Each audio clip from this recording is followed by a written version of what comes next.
Good morning, everyone, and welcome to the pre-show of the 7th Annual and 3rd Virtual Rhode Island Food System Summit, entitled Setting the Table for the 2030 Food Vision. I'm Catherine Flynn, and I'm the Executive Director of the University of Rhode Island Business Engagement Center, and I'll be your MC today. I'm coming to you from the University of Rhode Island's beautiful Kingston campus. We will officially be kicking off the event in just a few minutes, but I wanted to give you a quick preview of the day.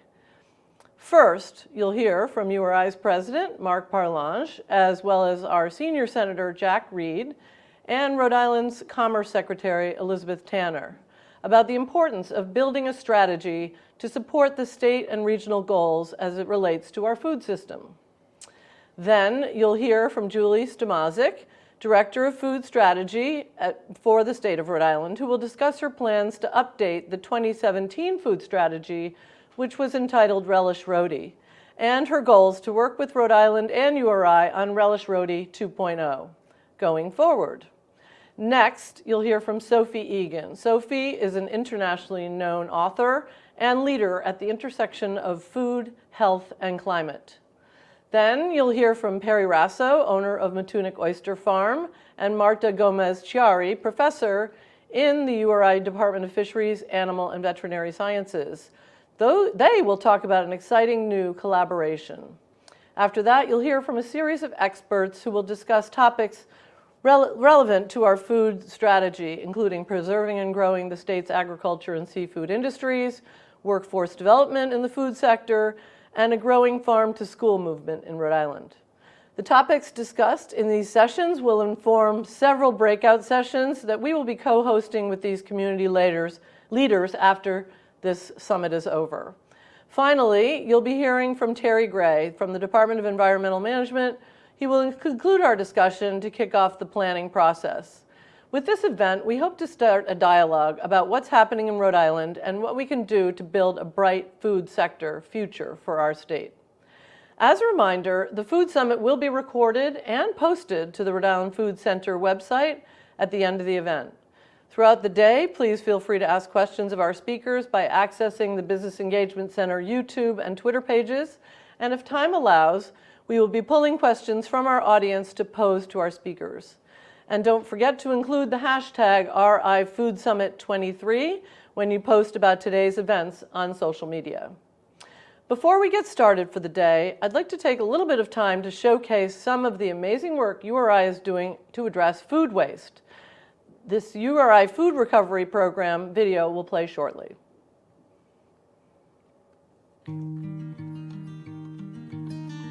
Food Recovery for Rhode Island is a program from URI Cooperative Extension that brings people together to learn something new, engage in dialogue, and then take action to strengthen the local food system. So the program covers a lot of topics. It starts off with something called the challenge, which is where we really identify kind of what I call the bummer news and all the things that are happening across the state in terms of food access and food waste accumulation in our landfills and environmental concerns. From there, it's the next 5 weeks of talking about amazing community-driven solutions that are already happening across our state, and then teaching our volunteers on things like food preservation. They can be trained on things like how to compost, and also extensive training on volunteerism in terms of equity and inclusion.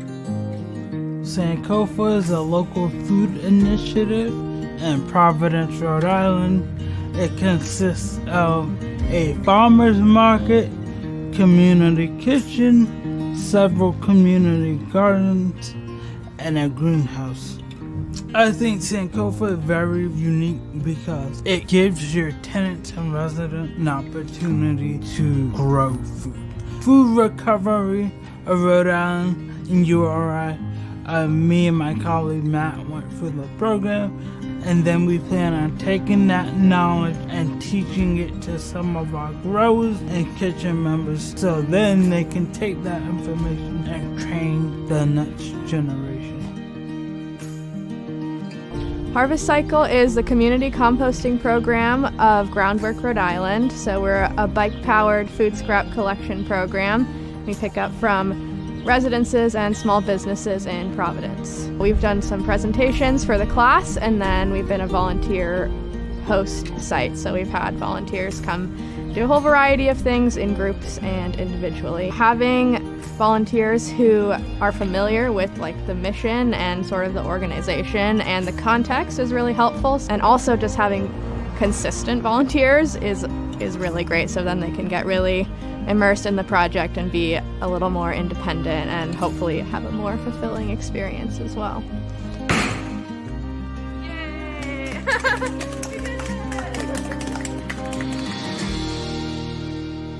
So what I learned personally is that the responsibility that I have regarding food waste, because having visited the Rhode Island Central Landfill as one of our field trips, I learned we have the responsibility to reduce it and understanding where our waste go. Being a refugee who experienced food insecurity myself, I wanted to explore ways that we can help address, food insecurity and then deal with food waste in order to divert that to feed the people who need it. I've learned how to preserve food through some of the courses that we did. Preserve canning, freezing, pickling, you name it. So there's lots of hands-on techniques and skills through preserving food that I really appreciate, that I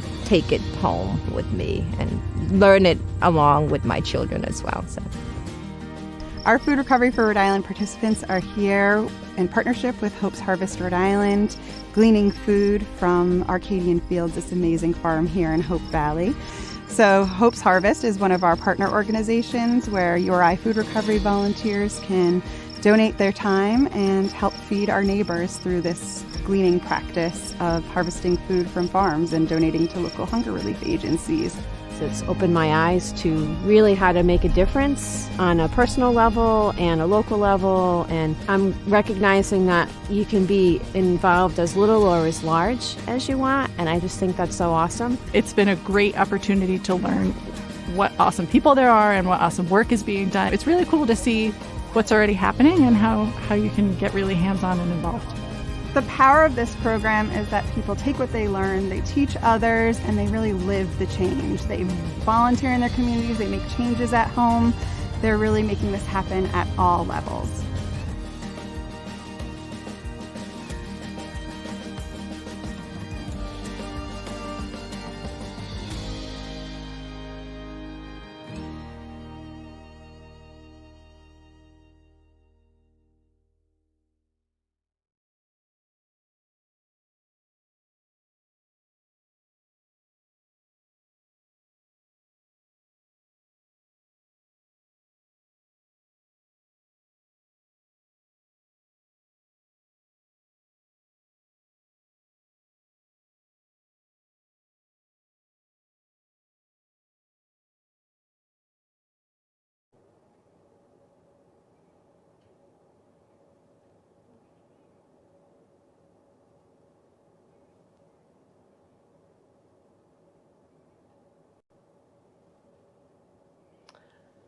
For more information about the program, I hope you saw the link. Oh, there's the link listed below.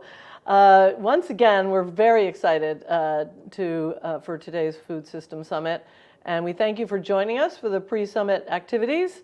We'll get started with the summit in just a minute at 9 o'clock sharp. Oh, it's already 9 o'clock, shortly.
Good morning, everyone, and welcome to the 7th Annual and 3rd Virtual Rhode Island Food System Summit. It is fittingly entitled this year, Setting the Table for the 2030 Food Vision. We're excited to have over 300 people attending virtually today. I'm Catherine Flynn, and I'm the Executive Director of the University of Rhode Island Business Engagement Center, and I'll be your MC today. As you know, New England as a region has an ambitious goal of producing 50% of the food consumed in the region by the year 2060. This will not be achieved without innovative methods and partnerships to help grow our food system.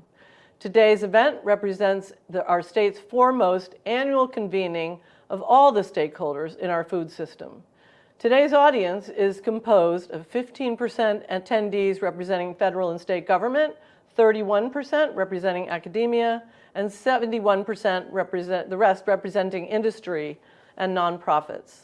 Thank you to all of you who are joining us today.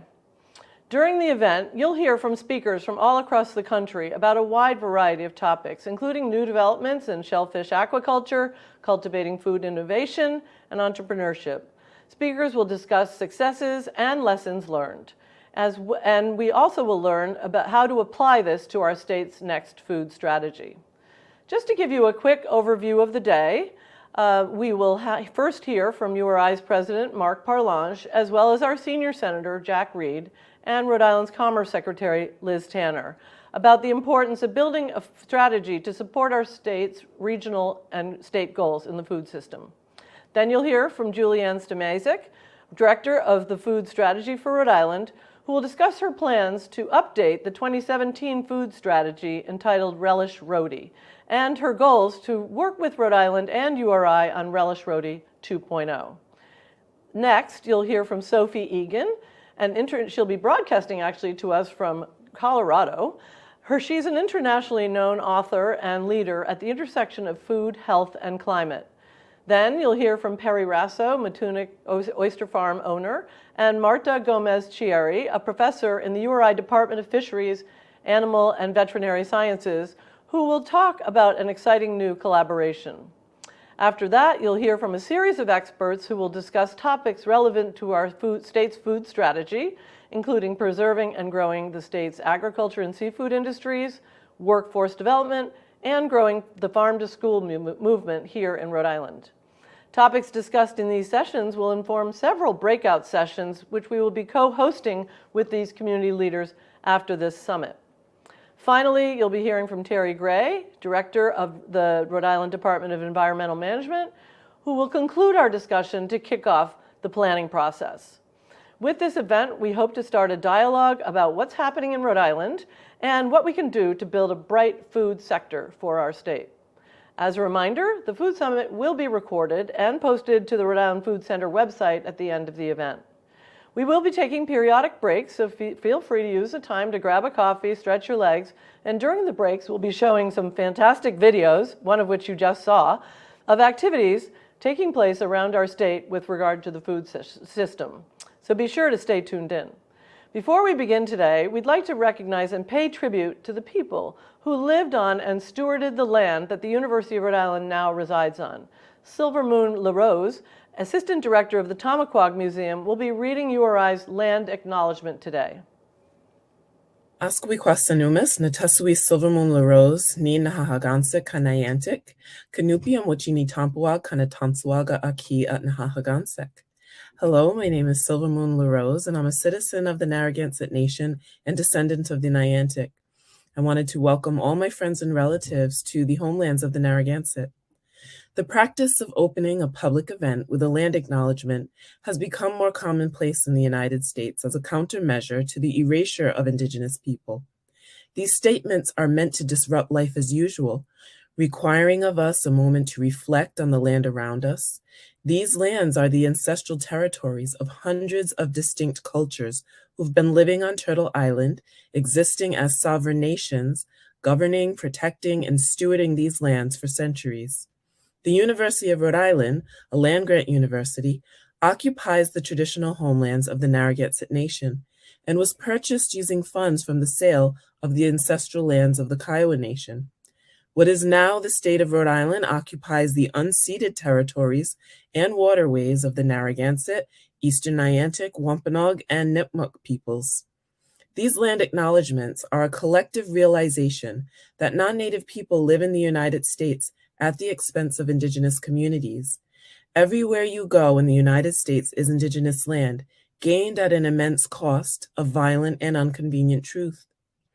So a land acknowledgement is not a performance. It is a call to action, a pledge to enact change. And every time we hear a land acknowledgement, we should feel the inspiration to uplift one another, transforming society to not only recognize Indigenous nations, but support their sovereignty through our actions. Thank you, Silver Moon and the Tamaquag Museum. Next, we'd like to show a video, pre-recorded, a welcome from our URI president, Mark Parlange. Mark Parlange became the University of Rhode Island's 12th president on August 1st of 2021. He's a distinguished researcher and a global higher education leader. Dr. Parlange joins URI from Monash University in Australia, where he served as provost and senior vice president. Good morning. Welcome to the 7th annual and 3rd virtual Rhode Island Food Systems Summit, hosted by the University of Rhode Island Business Engagement Center. Welcome to Senator Jack Reed, members of the Governor's Office and Rhode Island Commerce, and all the representatives joining us from our state and local government. We are pleased to once again be hosting this event that brings together stakeholders from across our food system as we discuss the issues most important to our state, our region, and our nation. URI is the state's land and sea grant institution at the forefront of research and innovation, especially in agriculture and aquaculture. In fact, U.S. Vice President Kamala Harris just visited the Philippines, where she met with members of a URI team that have been leading an international initiative to create sustainable fisheries in the country. Our faculty and staff are also working on programs like Food Recovery for Rhode Island, which help Rhode Islanders change their practices around food to be more sustainable. Faculty and staff and students across our campus have helped address food insecurity at URI through an award-winning free farmers market, which provides our community with excess food that is grown on our research farms. And we are leading an effort to boost sea urchin farming in New England by providing seed stock and technical advice at no cost. And faculty in our College of Pharmacy are working to understand the nutritional and chemical composition of natural food products, including maple syrup. We have big plans at URI. We have a vision to support the growth of agricultural technology in Rhode Island. We are working on hiring faculty who specialize in controlled environment agriculture, who will help support the growth of the industry and meet the growing needs of our food system. We will also be partnering with Matunic Oyster Farm to grow the oyster industry in the state. URI is the ideal convener for the Rhode Island Food Systems Summit, and we are pleased to be partnering this year with the Rhode Island Commerce Corporation and Julianne Stelmazik, Rhode Island's Director of Food Strategy. This is the first of several events that will focus on how we can build an effective food strategy for the state, one that will support good jobs, grow the state's agriculture and aquaculture systems, support families in need, and drive innovation. And we look forward to hearing your ideas about how we can move our food system forward. Thank you all for joining us, and enjoy the day. Thank you to President Parlange for that fantastic video. He's on university travel right now and wasn't able to be here, but he and his wife have been amazing advocates for the food sector, including growing chickens on the president's lawn. So they're really a fantastic addition to the University of Rhode Island when it comes to this sector. Next, we'll show a pre-recorded welcome from Senator Jack Reed. Jack Reed has been an amazing supporter, longtime supporter of the food sector and food innovation in the state of Rhode Island. And his video will show you exactly what I mean by that. Hi, I'm Senator Jack Reed. I am pleased to welcome you to the 7th Annual Rhode Island Food Systems Summit. I'd like to thank President Palage, Catherine Flynn, and everyone at the URI Business Engagement Center for their leadership and for hosting this important event. Food is the basic building block of health and well-being. And during the COVID-19 pandemic, we made a concerted effort to ensure that the most vulnerable people in our communities got the nutrition assistance that they needed. With strong federal investments and the extraordinary efforts of local organizations, we made a real difference. But as the Rhode Island Food Bank's 2022 status report on hunger showed, food security remains out of reach for thousands of Rhode Islanders. As we gear up to pass a new farm bill in the new Congress, we need to build on those earlier investments in our local food networks. And we need to harness our local growers and food-based businesses, which are an important part of our economy and offer a pathway to financial security for thousands of Rhode Islanders. I've been proud to work to support many of these efforts here in Rhode Island by providing federal funds to help DEM and Farm Fresh Rhode Island purchase local foods for distribution to food pantries, securing earmarks to help URI develop a shellfish hatchery and research center with the Matunic Oyster Farm, and to help Roger Williams University expand its aquaculture research capacity. Securing funding to sustain USDA's research on shellfish resilience here at the University of Rhode Island. Securing a federal disaster declaration to help local farms affected by the summer's drought. I've also worked to earmark federal funding for local organizations like Hope in Maine, which continues to do great work in helping launch new local food-based businesses, and the Genesis Center, whose culinary hub of Providence offers workforce training in the culinary arts. Finally, I led the effort to have the Government Accountability Office find new ways to bring local seafood into school meal programs. These local and federal efforts will help our state continue its shift toward locally grown food. Our local farms and processes not only increase Rhode Island's access to fresh, healthy food, but also support thousands of jobs. We must continue to invest in our local food systems and the small businesses that provide good jobs and affordable, wholesome food.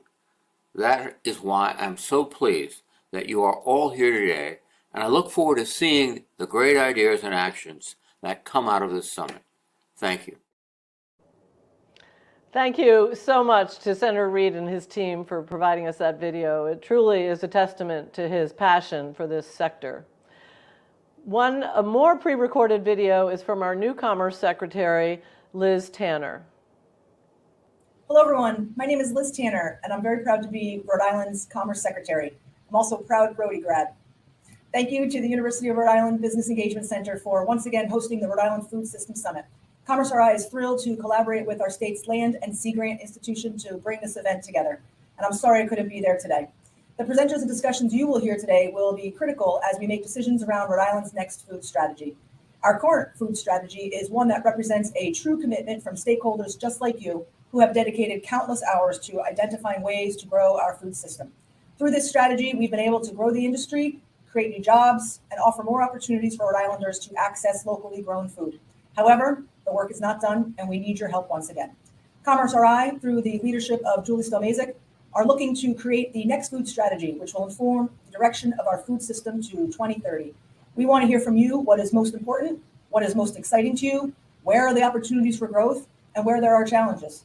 We need stakeholders like you to think critically about where our state needs to go. Rhode Island's diverse food cultures and agricultural and fishing prowess have indeed put us on the map. Our continued investment in promoting innovation and food-based entrepreneurship will undoubtedly keep us there. But work remains to close the gaps in our food system and catalyze its full economic and social potential for the state. We are looking to you, Rhode Island, to build our dominance in the local food space and ensure all Rhode Islanders benefit from fresh, locally grown food. Thank you all for joining in defining the future of Rhode Island's food system, and enjoy the day. Thank you. And thank you, Secretary Tanner. Before I introduce our first speaker, I would like to note that you can feel free to ask questions on any of the, by accessing any of the different interfaces from the Business Engagement Center today, either YouTube or Twitter. If time allows, we'll be pulling questions from our audience to pose to our speakers. And also don't forget to post at the hashtag RIFoodSummit23 when you post about today's event on social media.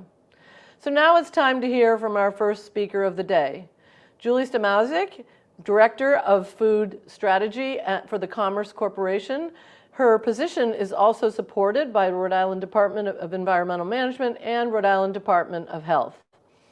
Julie joined the Commerce team in 2021 with a decade of experience in the food and agriculture sector, working in schools, businesses, institutions to address sustainability issues and increase regional procurement.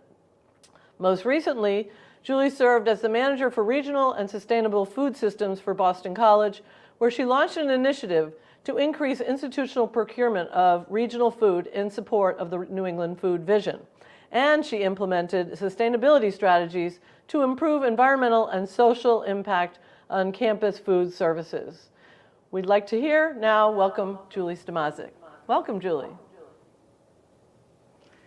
Thank you, Catherine. Good morning, and thank you so much for the warm welcome.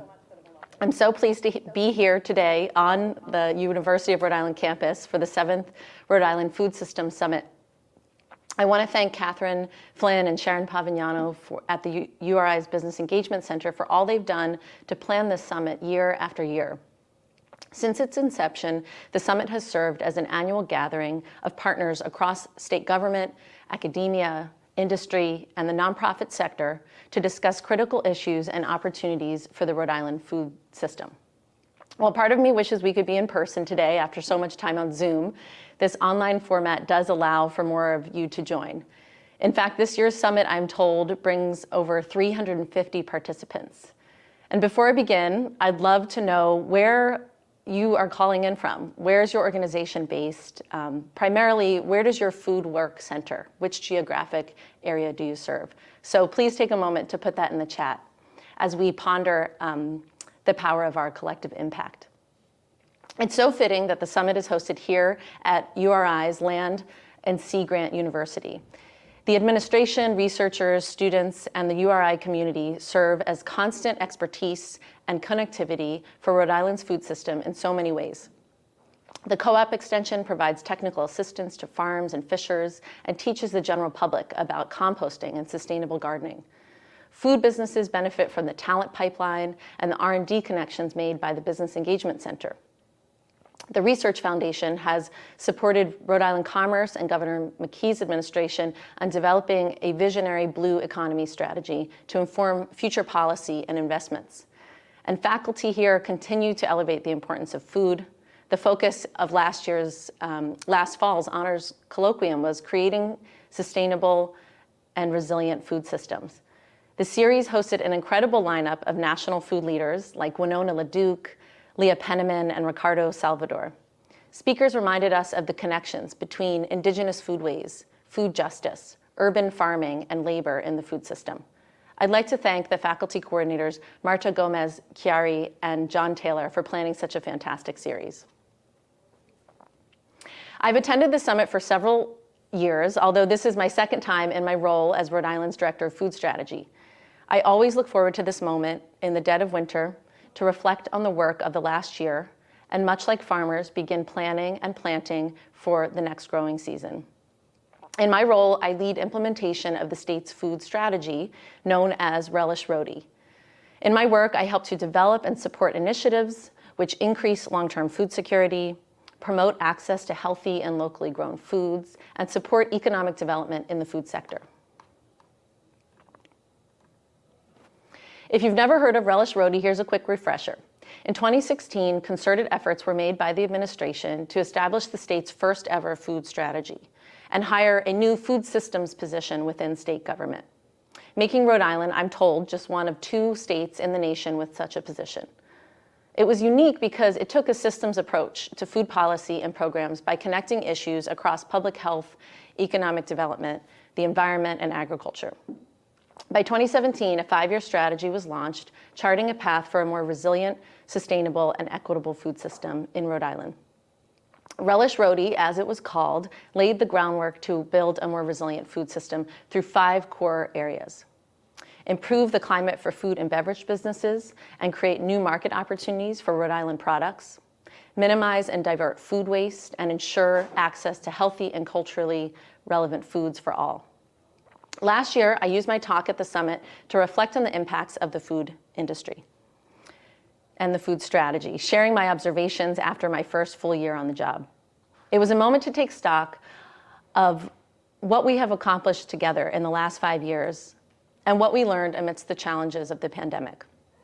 This year, I'd like to focus on the future. Where are we headed? And how can we leverage learnings and momentum of the last few years towards achieving our food goals? In recent years, the food system has undergone important shifts, which were accelerated by the pandemic. We are at an inflection point, which calls for fresh evaluation and an updated food strategy. Therefore, I'm so excited to announce that this year we are officially kicking off the planning process to renew our food vision, or as we're calling it, Relish Rhody 2.0. I'll be leading this effort with state agency partners at the Department of Environmental Management, Health and Human Services, the Commerce Department, and many nonprofits and industry collaborators on the call today. We hope to engage many stakeholders like you across the food industry and nonprofit sectors to identify shared goals and a common agenda over the next 7 years. I'm eager to share more about our process and priorities that we have planned, but first I want to take a moment to look back at the impacts of our first food strategy.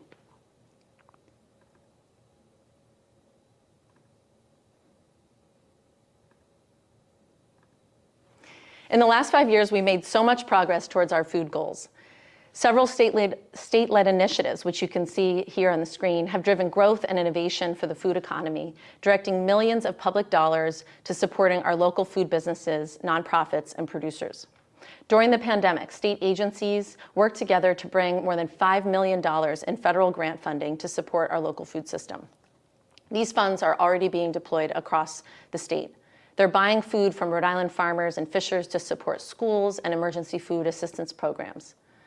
They'll help develop a wastewater expansion plan in Narragansett to bring more seafood processing back to our shores.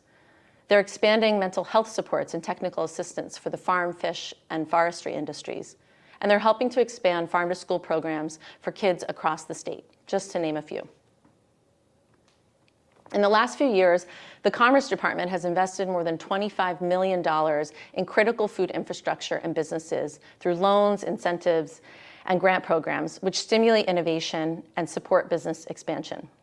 We've already seen, in fact, the impact, particularly with early stage and mid-supply chain entities like Hope in Maine, Farm Fresh Rhode Island, and Southside Community Land Trust's new farm-to-market center in Providence.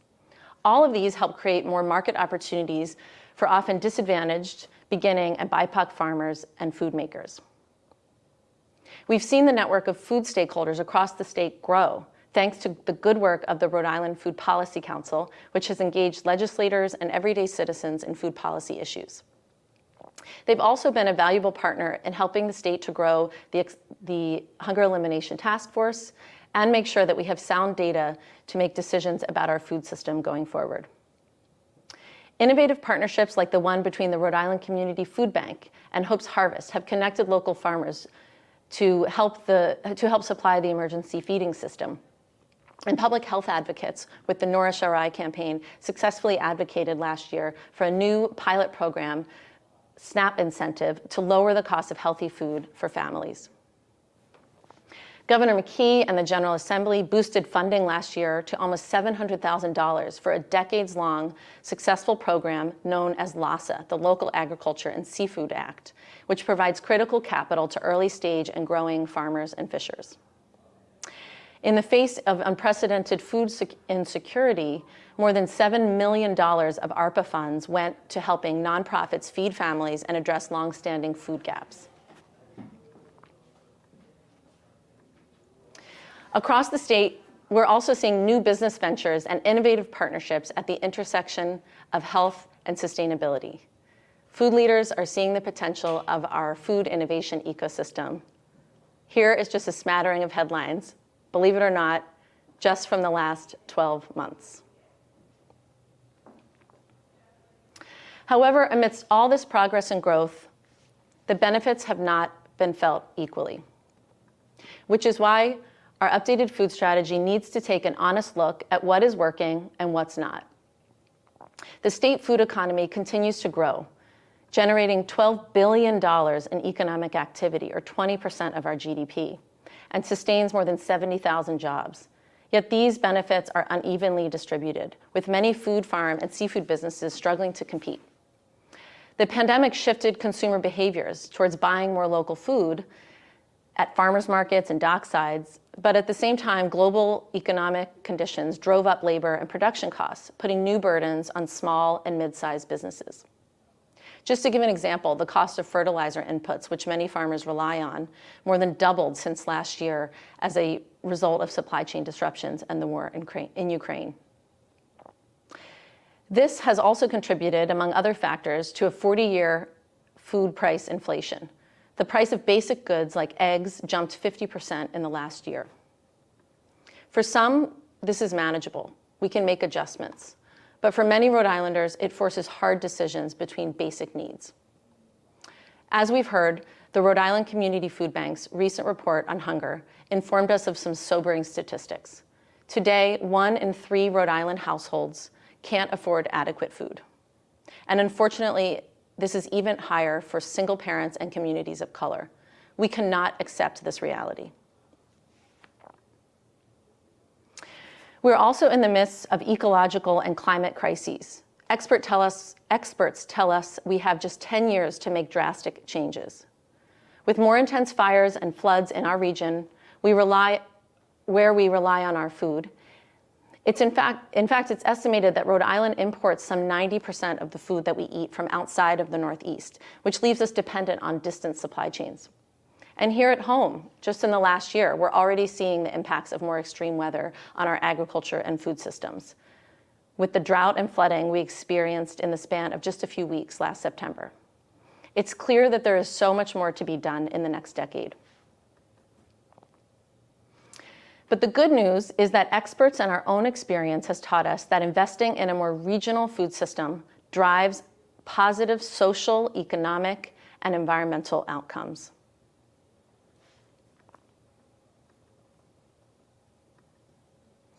The 2017 food strategy laid important groundwork for building a better food system in Rhode Island. Our new vision needs to outline a compelling response to the lessons learned during the pandemic. It should leverage strengthened networks and scale proven models for success.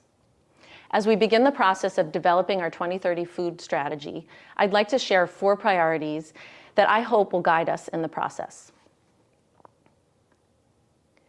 We must think regionally. We have to think towards our regional food shed. Rhode Island has so many small farms and a diversity of food products.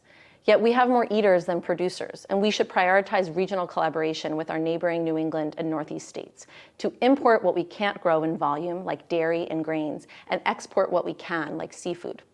This will be an important principle to build resilience and adaptability into our food system. And we should work closely towards regional goals like the New England Food Vision, which calls for 30% regional food production by 2030. Food systems and climate are inextricably connected. How we produce, eat, and dispose of food contributes significantly to greenhouse gas emissions, and at the same time, it has the potential to mitigate some of its worst impacts. Equity is essential. Our food economy is growing, but not for everyone. Low income and too often communities of color are disproportionately impacted by diet-related diseases due to lack of access to healthy food and the resources they need for economic mobility. We must address racial and social inequities across the food system and listen to our fellow Rhode Islanders. And lastly, we must build on our strengths, our small size, deep history and distinct culture are Rhode Island's strengths, and we should use it to our advantage. I frequently hear that Rhode Island punches above its weight. As a small state, we're innovative, we're collaborative, we're adaptable and connected. We have an award-winning restaurant industry, a legacy fisheries industry, and a standout food innovation ecosystem. We have all the pieces to make this work.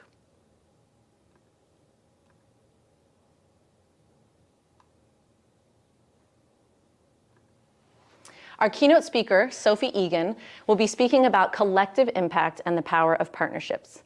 This could not be more relevant as we kick off our Relish Roadie 2.0 planning process. With this in mind, I've asked a few of our partners to convene different stakeholders this year around important issues that we hope to address in the new strategy. Shortly, you will hear about some of the follow-on sessions that will be held on topics this spring. If you're interested in getting involved in the process, you can learn more by visiting relishroadie.com. In his State of the State address last night, Governor McKee said that with the federal stimulus funding, we have an opportunity like we've never had before. And I have to agree. Now is an exciting time to take advantage of federal investments and a growing national and global agenda that's finally seeing the value of food systems. We know that food is more than just fuel. As Michael Pollan once said, it's about family, it's about community and identity. We nourish these things when we eat. Over the next year, I look forward to working with you as we chart a bold path for a renewed food vision. Thank you so much for listening, and now I'll turn it back to Catherine. Thank you, Julie.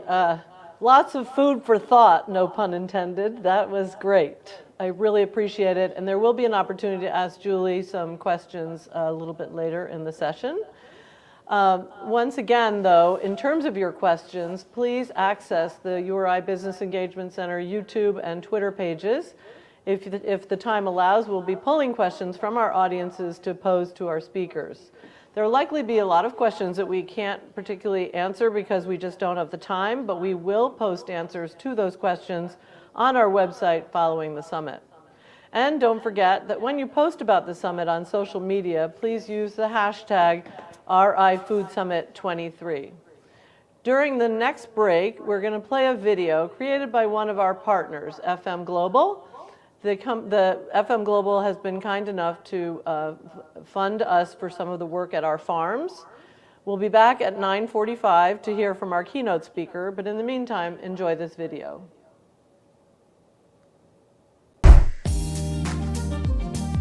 I'm at the University of Rhode Island at the Rhode Island Food Center with Professor Rebecca Brown. So how are you doing, Rebecca? I'm doing great. You guys have been doing some phenomenal things in the community, and I would really love to hear more about all the initiatives that you have going on. One of the initiatives we're doing here on campus is our free farmers market, which is a farmers market for students. And this is an initiative that's designed to help fight food insecurity on campus, to help improve nutrition among students who have a tendency not to eat their fruits and vegetables. Which we all need. Yes, we do. What do you all do when it comes to sustainability? Because, you know, that's really a focus that we should start turning our eyes to now. Yeah, so we're very focused on sustainability and agriculture. Agriculture here in Rhode Island is very much about producing high-value foods for direct sale to consumers. Our land is very, very expensive. So we work with growers to do things like extend their season, also helping them learn to grow new crops as our climate changes and as we get changes in demographics in our communities. We're growing new crops, things like okra or saffron or peanuts that we haven't traditionally grown in Rhode Island. But now look, I'm ready to see some of this produce because I know we got this big, beautiful house. It's a high tunnel, which is an unheated, passive greenhouse. I had the opportunity when I first got here to meet two of your students, which just hearing the knowledge that you were sharing with them or teaching them. Dr. Brown showed me that there's so much more to farming and agriculture than just rows and rows of field. There are just so many opportunities and different ways to explore agriculture that I didn't know before, that I'm really glad that Dr. Brown was able to show me and like made me realize my passion more for farming, and just seeing how confident she is with her knowledge and her ability to grow plants just makes me feel more like excited about my own future and my own possibility of pursuing a career in farming. I'm not a traditional student. I'm a veteran. I served in the Army and the Air Force Reserves, and then when I got out, I was a little bit lost, and then I found plants, and then my love of farming grew. I came here a couple of years ago and was very intimidated by Dr. Brown, but when you get to know her, she is patient and kind, and she really wants you to learn the material, and it is so empowering to have a woman in a leadership role and to see that, you know, you can do it too. This is a job well done, and just continue to keep doing what you're doing, and let's go get some of this crop.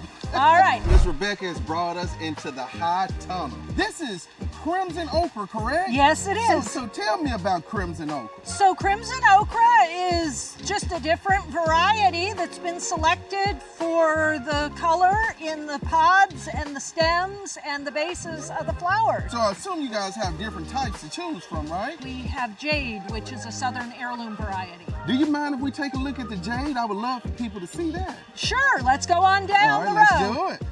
All right, so we're in the jade now. Oh, we're in the jade world We here. are in the jade world. That's what that one looks beautiful, like. yes. Yeah. Oh, so vibrant. Rebecca, I truly commend you on the amazing work that you're doing here in the community and for the farmers. It means so much. But look, I got to get out of here because I got 100 of my closest friends over at FM Global waiting on me. And guys, you know I'm bringing that okra for you. Chef Jannard is coming. The skillets are fired up and we finna eat good. FM Global has been a good community partner. We are one of the leading donors for the United Way of Rhode Island, and we recently donated $1 million to the URI engineering complex here on campus. So we're very active in the community, and what's been interesting is this event has given us the opportunity to look at other types of partnerships, and in particular looking for things that align with our core values as an organization and what we're trying to do. And we have a pretty significant emphasis right now on helping our clients be climate resilient and being resilient to the impacts of climate change. Part of what they're doing is looking at how to make our food systems more climate resilient, whether it's the crops that they're growing or different farming practices and techniques that they're using here, so that we have reliable sources of food, quality food, here in our communities now and in the future. Welcome back, everyone. I hope you enjoyed that video. FM Global has just been an amazing corporate partner for the University of Rhode Island, and particularly in the food sector. So next, we'll be hearing live from Colorado from Sophie Egan. She's an internationally renowned author and leader at the intersection of food, health, and climate. Sophie Egan is the author of a book called How to Be a Conscious Eater, which was named one of Bon Appetit's favorite new books for the climate-friendly cooking and life. She's also the founder of Full Table Solutions, a consulting practice that is a catalyst for food systems transformation. She's a contributor to the New York Times Health section. She's an internationally recognized leader. Sophie serves as the Director of Strategy for the Food for Climate League, as well as the Director of the Stanford Food Institute and a Senior Advisor for the Sustainable Food Systems at R&DE Stanford Dining. Sophie's writing has been featured in numerous national publications, including the Washington Post, Time, Parents, and the Wall Street Journal. Welcome, Sophie Egan. Thank you. It's wonderful to be with you. Can't hear. All right. Well, thank you so much to all of you for joining us. It's my distinct pleasure calling in, as was mentioned, from snowy Colorado. And just want to confirm we can pull up my slides and that everyone can see those. Terrific. All right, well, thank you so much to the organizers of this phenomenal summit. It's incredibly exciting to have such a galvanizing moment like this. And I'm really thrilled to be here today to talk to you about this intersection of food, health, and climate. And the theme throughout my presentation is really collective impact and the power of partnership. As was noted, I wear a lot of hats. I've been told I should get a very, very, very tall coat rack to fit all these hats. And while I'm working on having actual physical hats made so that every time I talk to you, it's clear which perspective I'm speaking from, until that time, I will just highlight the different roles that I'm referencing and really the vantage points that I'm speaking from.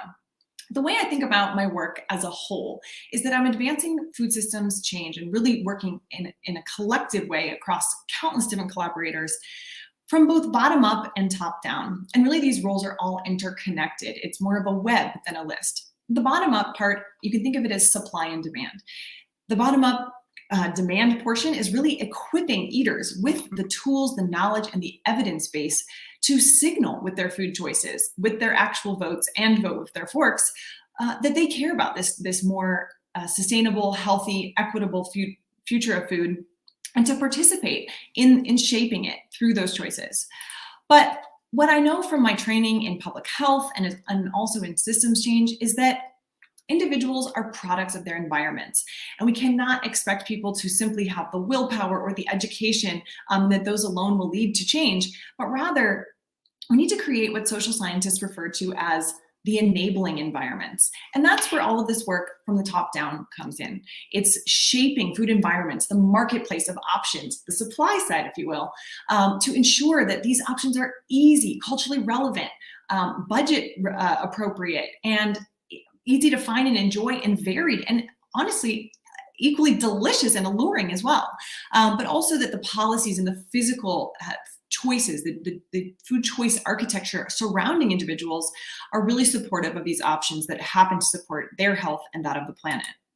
So you can think of this, if you've ever seen this great diagram, really my goal with all these different roles is to see the big picture and to work on truly systems change, which all of you are involved in, but to see the whole and to see how all of the different pieces fit together. This is a really wonky diagram called the social ecological model. And it's one of my favorite diagrams because it just reminds us that there are many different levels and all of us might be working on different points of intervention. And it's helpful to think about how these interrelate, but also to know how to tailor what you're working on depending on which level which sphere of influence you might operate in. So my writing, the book, is really at that individual level. It's knowledge, attitude, skills. And the crux of how to be a conscious eater is essentially resource efficiency. I went to the trouble of combing all of the literature and answering the most top of mind questions about what to eat and how to make food choices that are good for you, others, and the planet. And it's really a kind of a one-stop shop for the most common questions because it's bewildering, it's complex, it's overwhelming. And so each of you as practitioners can think of this as sort of an offer of a primer, the kind of enough knowledge to make really evidence-based, data-driven recommendations, programs, etc., but also to think again more holistically. A key theme of the book and also of my work is that intersectionality. It's not enough to think myopically or in terms of tunnel vision. How we evaluate food choices through just a metric of, say, only carbon sequestration or only added grams of sugar in a given product and say, therefore, that this is good or bad. But much of the work at hand stems from the in-between, the gray areas. That said, there are really clear themes that the science tells us, and we heard some of this in Julie's great presentation. So the book has these different sections and top takeaways, and again, I offer it as essentially a primer to inform your work so that when you're working to accelerate solutions, you're ensuring that they're solutions that are rooted in the science. So, little audience interaction and make sure that everyone is paying attention, but also just to hear from you, kind of the extent to which this is common knowledge or not. Little poll question. So this is the first of 3, and you can write your answer just into the chat. There won't be a poll that comes up, but just write it into the chat. Which of these foods takes the most water to produce? So is it 1 handful of almonds? Is it a glass of milk? Is it 1 hamburger or 1 chocolate bar? And I'll take a look to see if folks, I see almonds and almonds. Tell me what you think. Is it a handful of almonds? Is it a glass of milk? I see 1. Yeah, you can use the number 2. or in addition, not the number 2. So I see 1, a lot of ideas about 1. A few people think hamburger, number 3. Okay, it's a tight race. Give it one more second. I vote for milk. All right. So the answer, drum roll, is actually hamburger. And the reason that I bring this up is not to demonize hamburgers, but to show you that when we work on solutions, it again is important to think about replacement and what are we trying to increase in the food system, the prevalence of, what are we trying to recommend in our educational and engagement programs, and also think about foods as opposed to what. So often media headlines really oversimplify or drive some of that tunnel vision.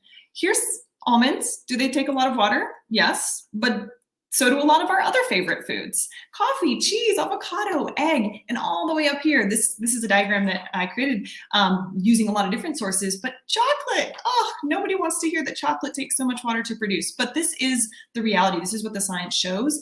And it's to our detriment if we only kind of get into this very binary, very black and white, good, bad. But it's also an important theme about, in general, foods from the plant kingdom, by and large, are going to be part of a better food system for the future in greater proportion. And also almonds have nutritional benefits. So we want to think about those, again, those intersections and where we can find the win-win-wins. So poll question number 2 for you, again, type into the chat. Which of these foods has the lowest greenhouse gas emissions per gram of protein? Okay, so basically, which is the most sustainable from an emissions perspective of these types of protein? So is it dairy? Is it eggs? And dairy here is essentially milk, cheese, yogurt. Is it beef? Is it poultry? And poultry would be chicken, turkey, mainly in the US. I'm seeing some votes for eggs, 1 for poultry, 1 for dairy. Okay, so mostly eggs. You all are correct.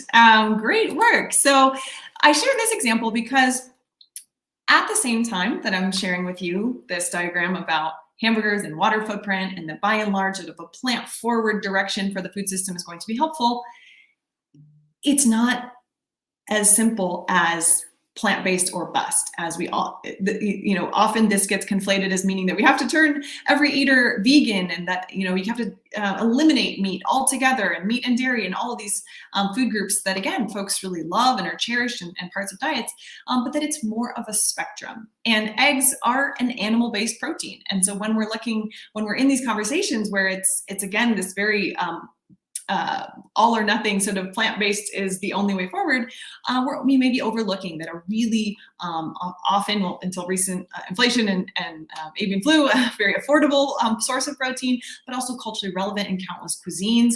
Eggs are nutritious and have other benefits. So it's not, I'm not here on behalf of the egg board or anything like that, but it's just a reminder to look at things on a scale, and also to use different metrics or different lenses, apertures, when we're evaluating foods to understand the relative impacts. And also that, just to go back to this, that as you're making shifts, I'm going to share some examples from my work in a moment, but as you're making shifts, to think about also trading down and incremental changes from the highest emissions to lowest sources. It doesn't have to mean going entirely from beef to lentils overnight. So this, again, this is just a theme of what the science tells us, that to optimize not only human health, but environmental health, really this kind of foods from the plant kingdom are going to be a good way forward. And you can see that there's a tremendous amount of consensus. This is a menus of change principles list from the Culinary Institute of America and Harvard Chan School. This is at kind of a menu and food service level of intervention. This is at a plate, individual plate level, the Eat Lancet report, a global consensus paper. And so wherever you sit, once again, it's just really this reminder of kind of the broad themes of what some of the science will really point us to. And also, as we're thinking about what Julie shared, the role of food and climate. Project Drawdown actually lists this plant-rich diets as the #2 most effective solution for reversing global warming, is to make this shift towards plant-rich diets. So I personally get out of bed every day just excited by the huge role that food and climate, that food-related climate solutions can play, because climate in particular is so overwhelming and daunting, but the solutions, many of them, do actually lie in food and agriculture, and that, I hope, is a really empowering and exciting message. So I started this consulting practice, Full Table Solutions, because I saw a theme really emerging across so much great work, which was that although there are a ton of individuals and organizations doing fantastic work on food health and climate that is tremendously inspiring and important, there are at least 3 problems, and probably more, but at least 3 problems in how they're going about it. Often it's not coordinated, it's usually not measured, and it's just not moving fast enough. Again, we heard in the previous presentation the deadline that scientists have given us, and we have no time to waste.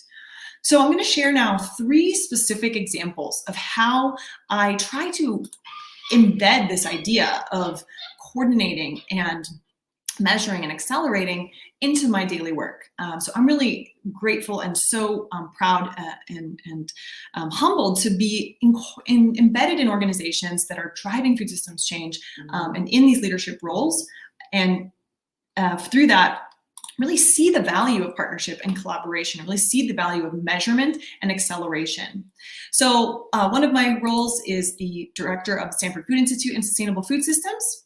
Just briefly, Stanford Dining, Hospitality, and Auxiliaries serves 25,000 meals a day across 100 locations. We're supported by 900 incredible staff, and I lead our sustainable food program. So one of the things that we know is that sustainability means many different things to different people. I'm not going to go through all of the pillars, but we've really aligned on a way to focus our efforts, our purchasing power, our thought leadership, our menu and culinary creativity, and so forth. And the example I'm going to share is within this first pillar of climate smart dining. So I mentioned that the science is clear from Product Drawdown as one key example of the power of plant-rich diets, but also food waste prevention and reduction, which is actually rated the #1 solution. And not just the #1 solution for in food and agriculture, but the #1 overall climate solution, which is just incredibly, it's an incredible call to action. But we work on these things. We work on plant-forward menus. We work on food waste reduction.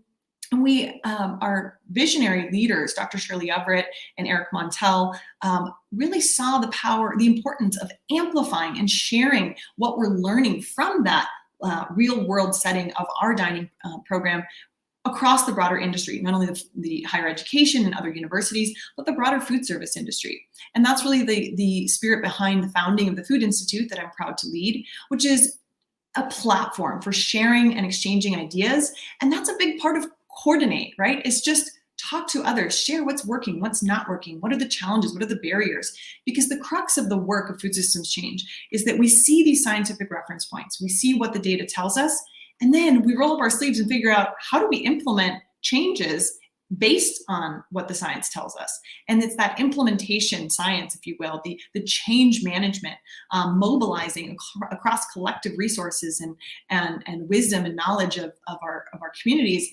That's the hard work, but that's really what the Institute serves to do across education, research, and innovation.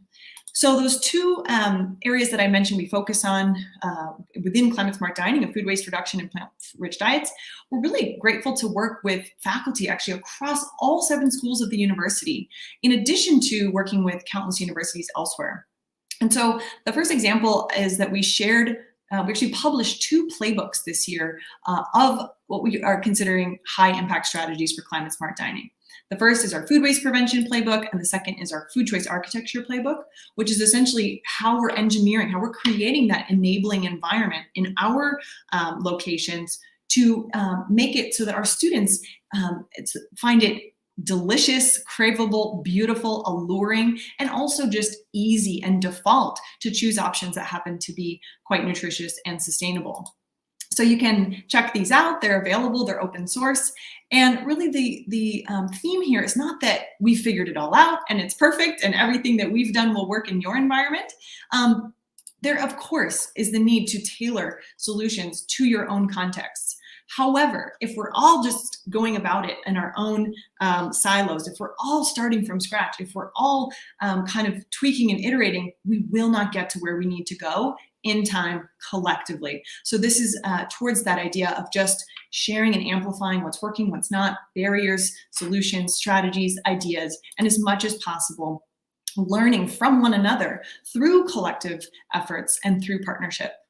So my last poll question for you, get ready to type into the chat again, is actually drawing from that food waste prevention playbook.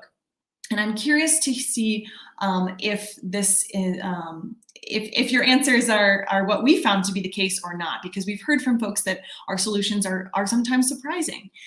So which of these operational best practices for food waste reduction has the most, the biggest or the most positive environmental impact? Is it forecast and order accurately? Is it portion control or just-in-time cooking, meaning making only what is being demanded by students in that moment? Is it repurposing leftovers and upcycling, donating or food rescue, or toss? And that's where compost, but also below that landfill sits. So go ahead and type into the chat which you think is the most impactful. I'm seeing a lot of votes for C, 1 for A. So 1 for forecast, a lot for repurposing. 1 vote for B on portion control. Give folks just another couple seconds. A, C, B. Okay, a little bit of variety, actually quite across the board. This is fascinating. So that's what I was interested to see. In our case, we actually find that it's answer A. It's forecasting and ordering accurately, which if you look at the EPA's very well researched food recovery hierarchy, this is our own kind of version of that hierarchy. It's the same finding, which is that source reduction, so the furthest upstream, which is again a big theme of systems change and public health, which is my training, is that not even bringing food into your environment to waste it in the first place is actually where you're going to have the biggest impact.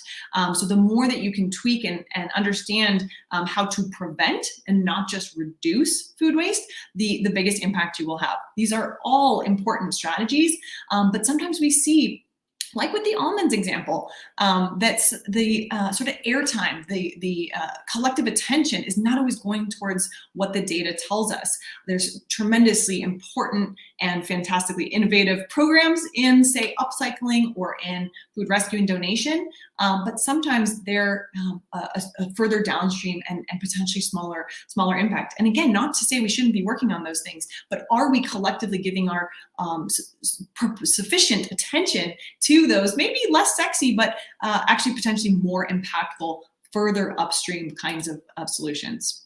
So that's the first example. And you see again the importance of coordinating, measuring, and accelerating solutions.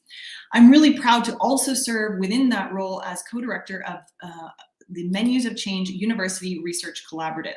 This is a partnership of the Culinary Institute of America and Stanford, and we have 70 universities across the US and abroad who work together across 300 university-based leaders to cultivate the long-term well-being of all people and the planet, one student, one meal at a time. We use campus dining halls as living laboratories for behavior change to really assess what are the most effective ways to nudge eaters towards healthy and sustainable ways of eating. And one of our greatest contributions is what we call the Collective Impact Initiative. This all started, I had read a paper in the Stanford Social Innovation Review about this very sort of abstract concept that we've now, over the years, put into practice. And I cannot say enough to others who work in food systems change about this framework. It's really about centralized data collection, sharing, having common metrics, and collective targets. There's tremendous power in a collective target because you're part of something bigger than your own footprint, but also you can accelerate progress by testing, iterating, and again, sharing solutions. We're really grateful to all of our partners. This is just the 27 universities that contributed data. And what you see is the hugely disproportionate impact in terms of emissions from just a relatively small amount of beef and lamb. We focus on protein in particular because of that outsized impact that it has on human and environmental health. And again, within the Collective Impact Initiative, we not only focus on emissions, but also the nutritional value. And it's an amazing display of working together. 61.6 million pounds of food, and also really the power of acceleration, because just between 2019 and 2021, we saw a collective 11% decrease in pounds of carbon emissions per pound of food purchased among these institutions. That's a 40% dent in our total 10-year goal towards 2030 of 25% reduction. And you'll also see that, yes, we reduced meat overall quite a bit, beef and lamb and poultry, which from my previous diagrams, hopefully is not surprising why we saw big impacts there. But we also increased dairy and eggs. And that's really part of that phased approach. Food systems change is not going to occur overnight. We're not going to remove all carbon from the atmosphere instantly. We're not going to change everyone's eating habits, but we can make some simple swaps. We can make some more, again, kind of trading down, if you saw the diagram on emissions, trading down within animal protein. And from here, continue to double down more on even plant-based proteins. But just in that first few years, this is where the greatest progress came from.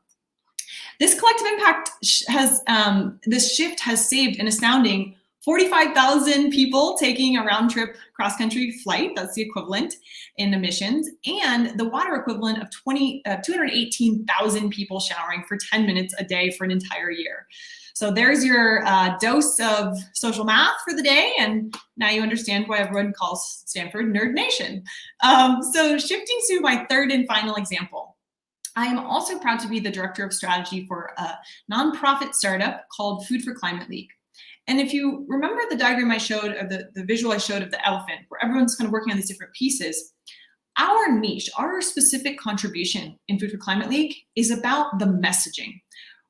I call it the last mile problem. We see tremendously positive efforts in food service, in packaged goods, in policy domains, and we work to support all of these, both public and private sector leaders, with nailing the messaging, because they might have fantastic programs or products or menu options, but how it's being talked about is actually inadvertently undermining its appeal.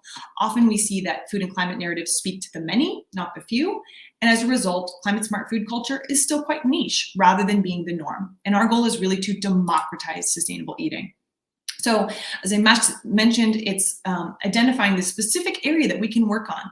And this is part of Coordinate, which is to see, we're not going to be all things to all people. We're not going to try to reinvent all, plant-forward culinary R&D. There's great chefs working on that, people who are better equipped to do that. But we can support this entire ecosystem of organizations, not only public and private, but also nonprofit and for-profit, by just helping change the language, which really makes a huge difference in whether or not people feel that's for me. Because right now we see that most sustainable food, the ways that sustainable food options are presented is often quite exclusive unintentionally. And it makes people feel that's only for white, wealthy people. It's not speaking to me. It's also only speaking to one of the core human needs of purpose. Go vegan because the planet is counting on you. Waste less food or you're a bad person. And that resonates with some folks some of the time, but we can really speak to everyone in more need states, that's the social science term, and connect to their more immediate values through climate smart food habits. And these other needs of control and community as well. So this is the ecosystem that I mentioned that we're really growing rapidly to support. All are welcome to continue to work with us. We're still a young organization. And I just wanted to briefly share this one example with you to give you an idea of how we kind of put this into practice from a perspective of partnership. So we partnered with an organization called Food and Planet.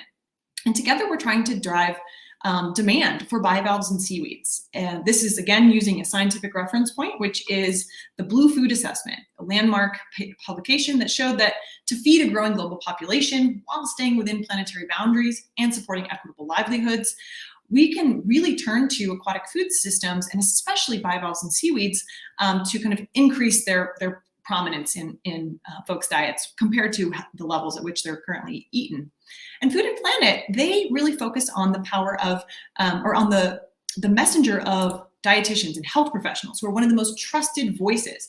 It's another key kind of theme of our work is not only to nail the narrative, but to make sure you're enlisting support of those most trusted voices and messengers, because often it may not be, me, a sustainability person. No one wants to hear it from me, quite honestly, but they may hear it from a chef or a friend or a family member or a healthcare professional.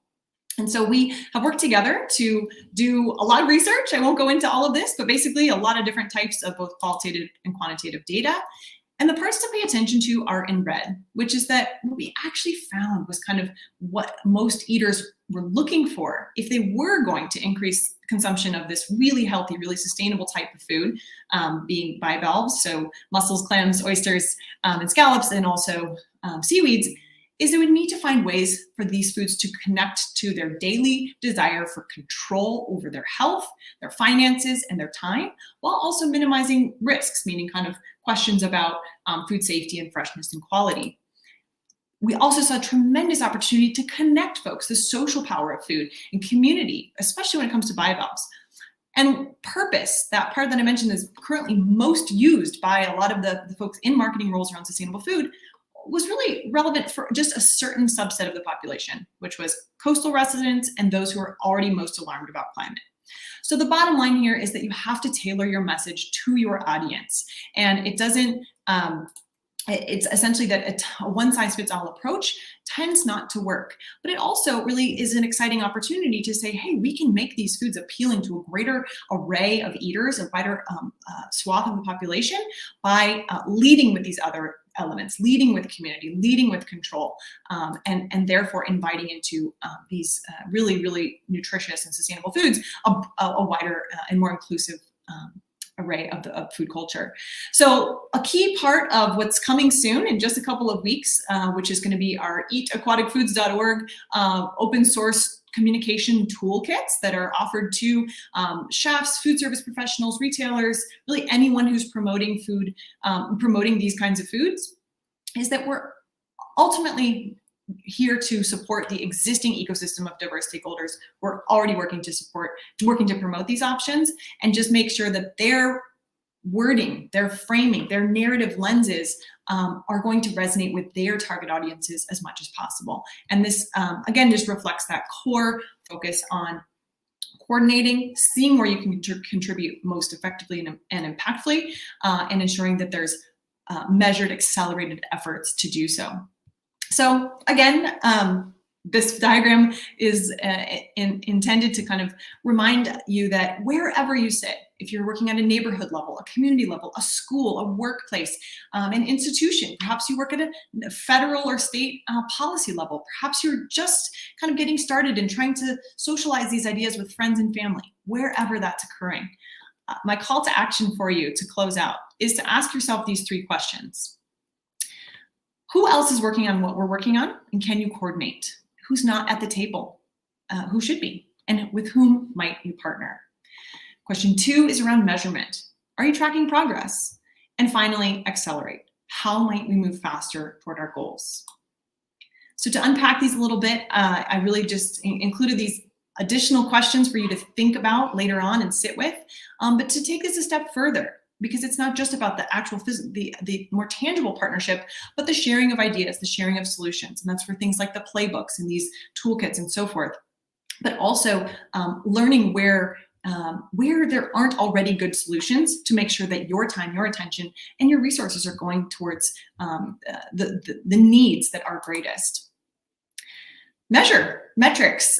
Too often we lean on just the sort of gut sense or intuition about what's going to work or not. And hopefully you've seen throughout this presentation what a big theme it is to really look to the science, track your progress, and learn from others what metrics make sense.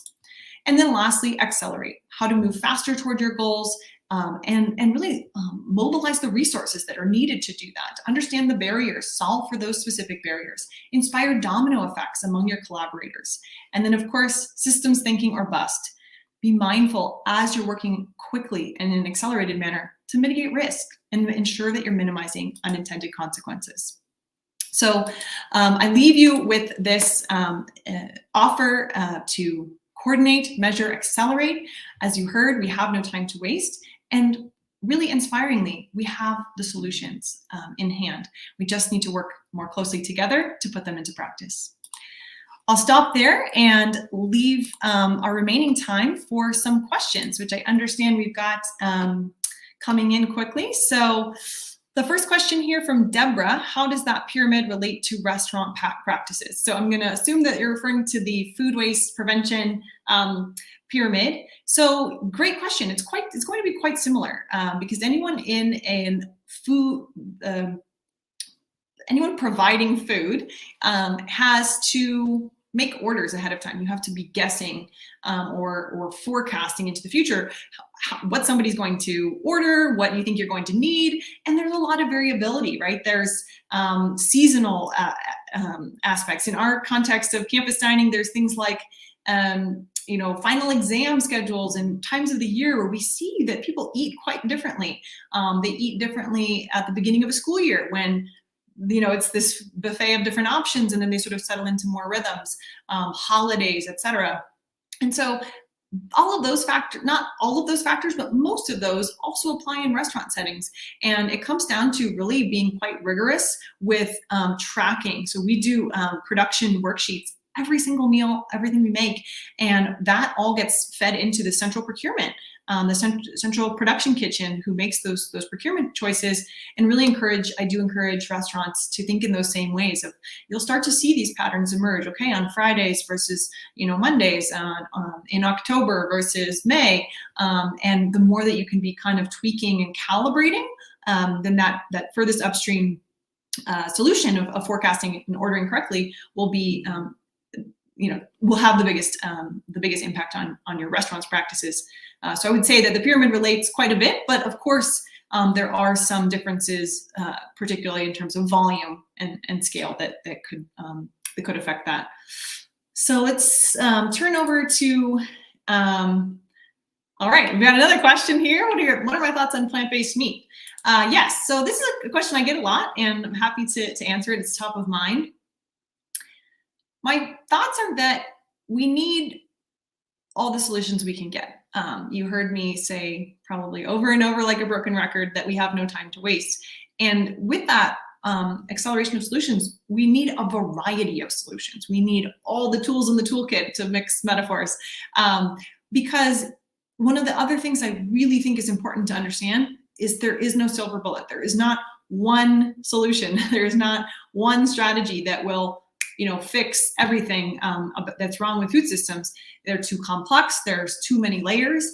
And so when it comes to this intersection of health and climate, you heard that kind of directionally plant forward, which I consider to be more of an emphasis rather than an all or nothing shift.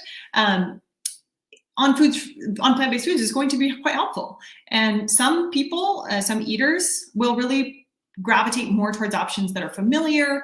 And so not just plant-based meats, but just the analogs in general, because all you're changing is the source, but the flavor is quite similar, the texture, the form, burger, hot dog, milk, right? All these in asterisks.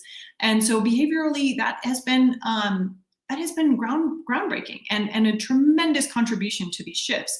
Some people would argue that these are sort of stepping stones, that plant-based meats are more of a temporary solution. Once people kind of see that they feel full, they feel satisfied, they didn't have a bad experience afterward, there wasn't a weird aftertaste or whatever from eating foods from plant-based sources, that they'll kind of outgrow the analogs and then start to just eat more inherently plant-based foods, the more whole and minimally processed options like nuts, legumes, seeds, whole grains, fruits, and vegetables.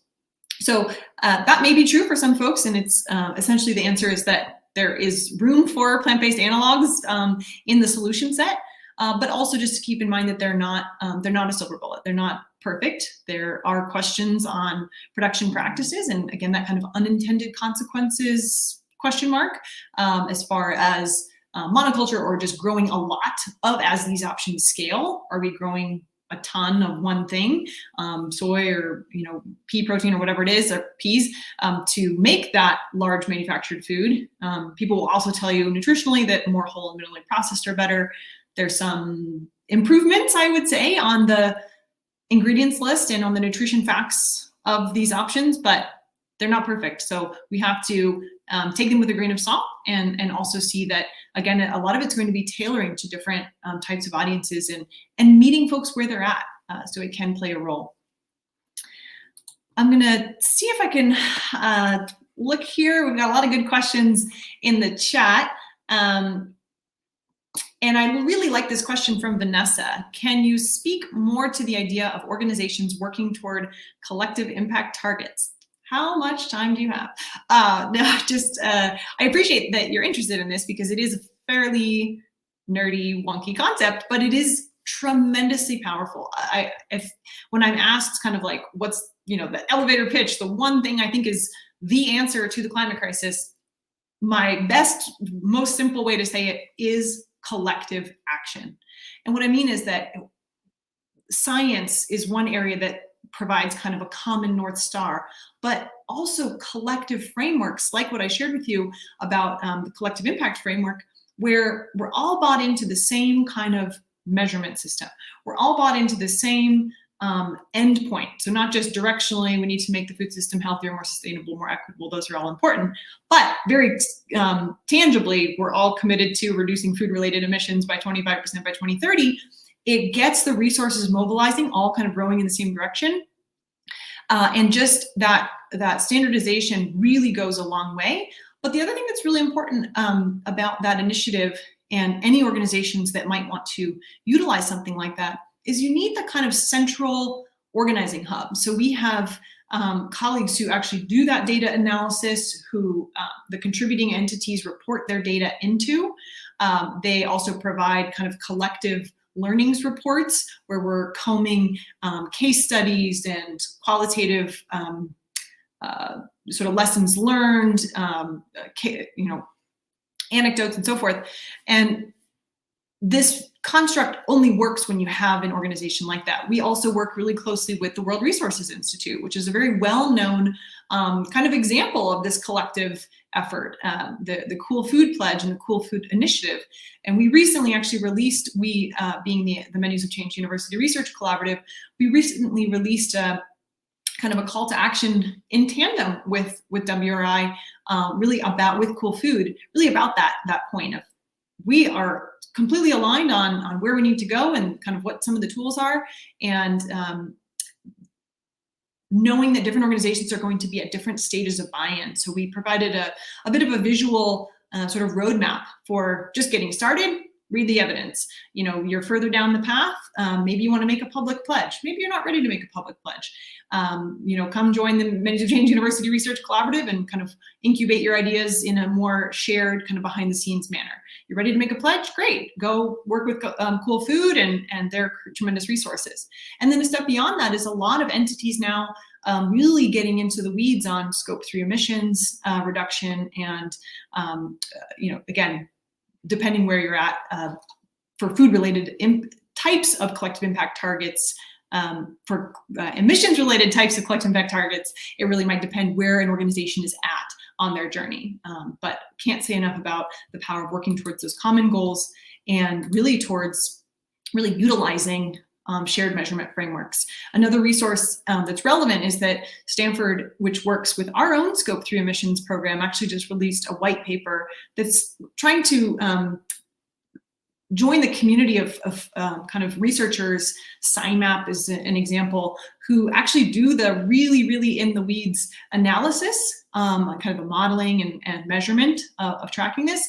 And it's essentially an open source white paper of here's how to select your emissions factors. So that's in the same kind of vein of just helping to get folks started on the path and save time and resources. All right, so next question is, when shopping, what is the most important criteria when selecting your food? Organic, local, humanely raised, chemical-free, etc. Great question. So the way that I best explain this in the book, How to Be a Conscious Eater, is that conscious eating is not a diet. It is also similarly not a silver bullet kind of, here's the secret, solution, but it's really more about a mindset and an intention to, throughout your lifetime, continuously improve the extent to which you're aligning your food choices with your values. So I can't tell you which of those is most aligned with your values.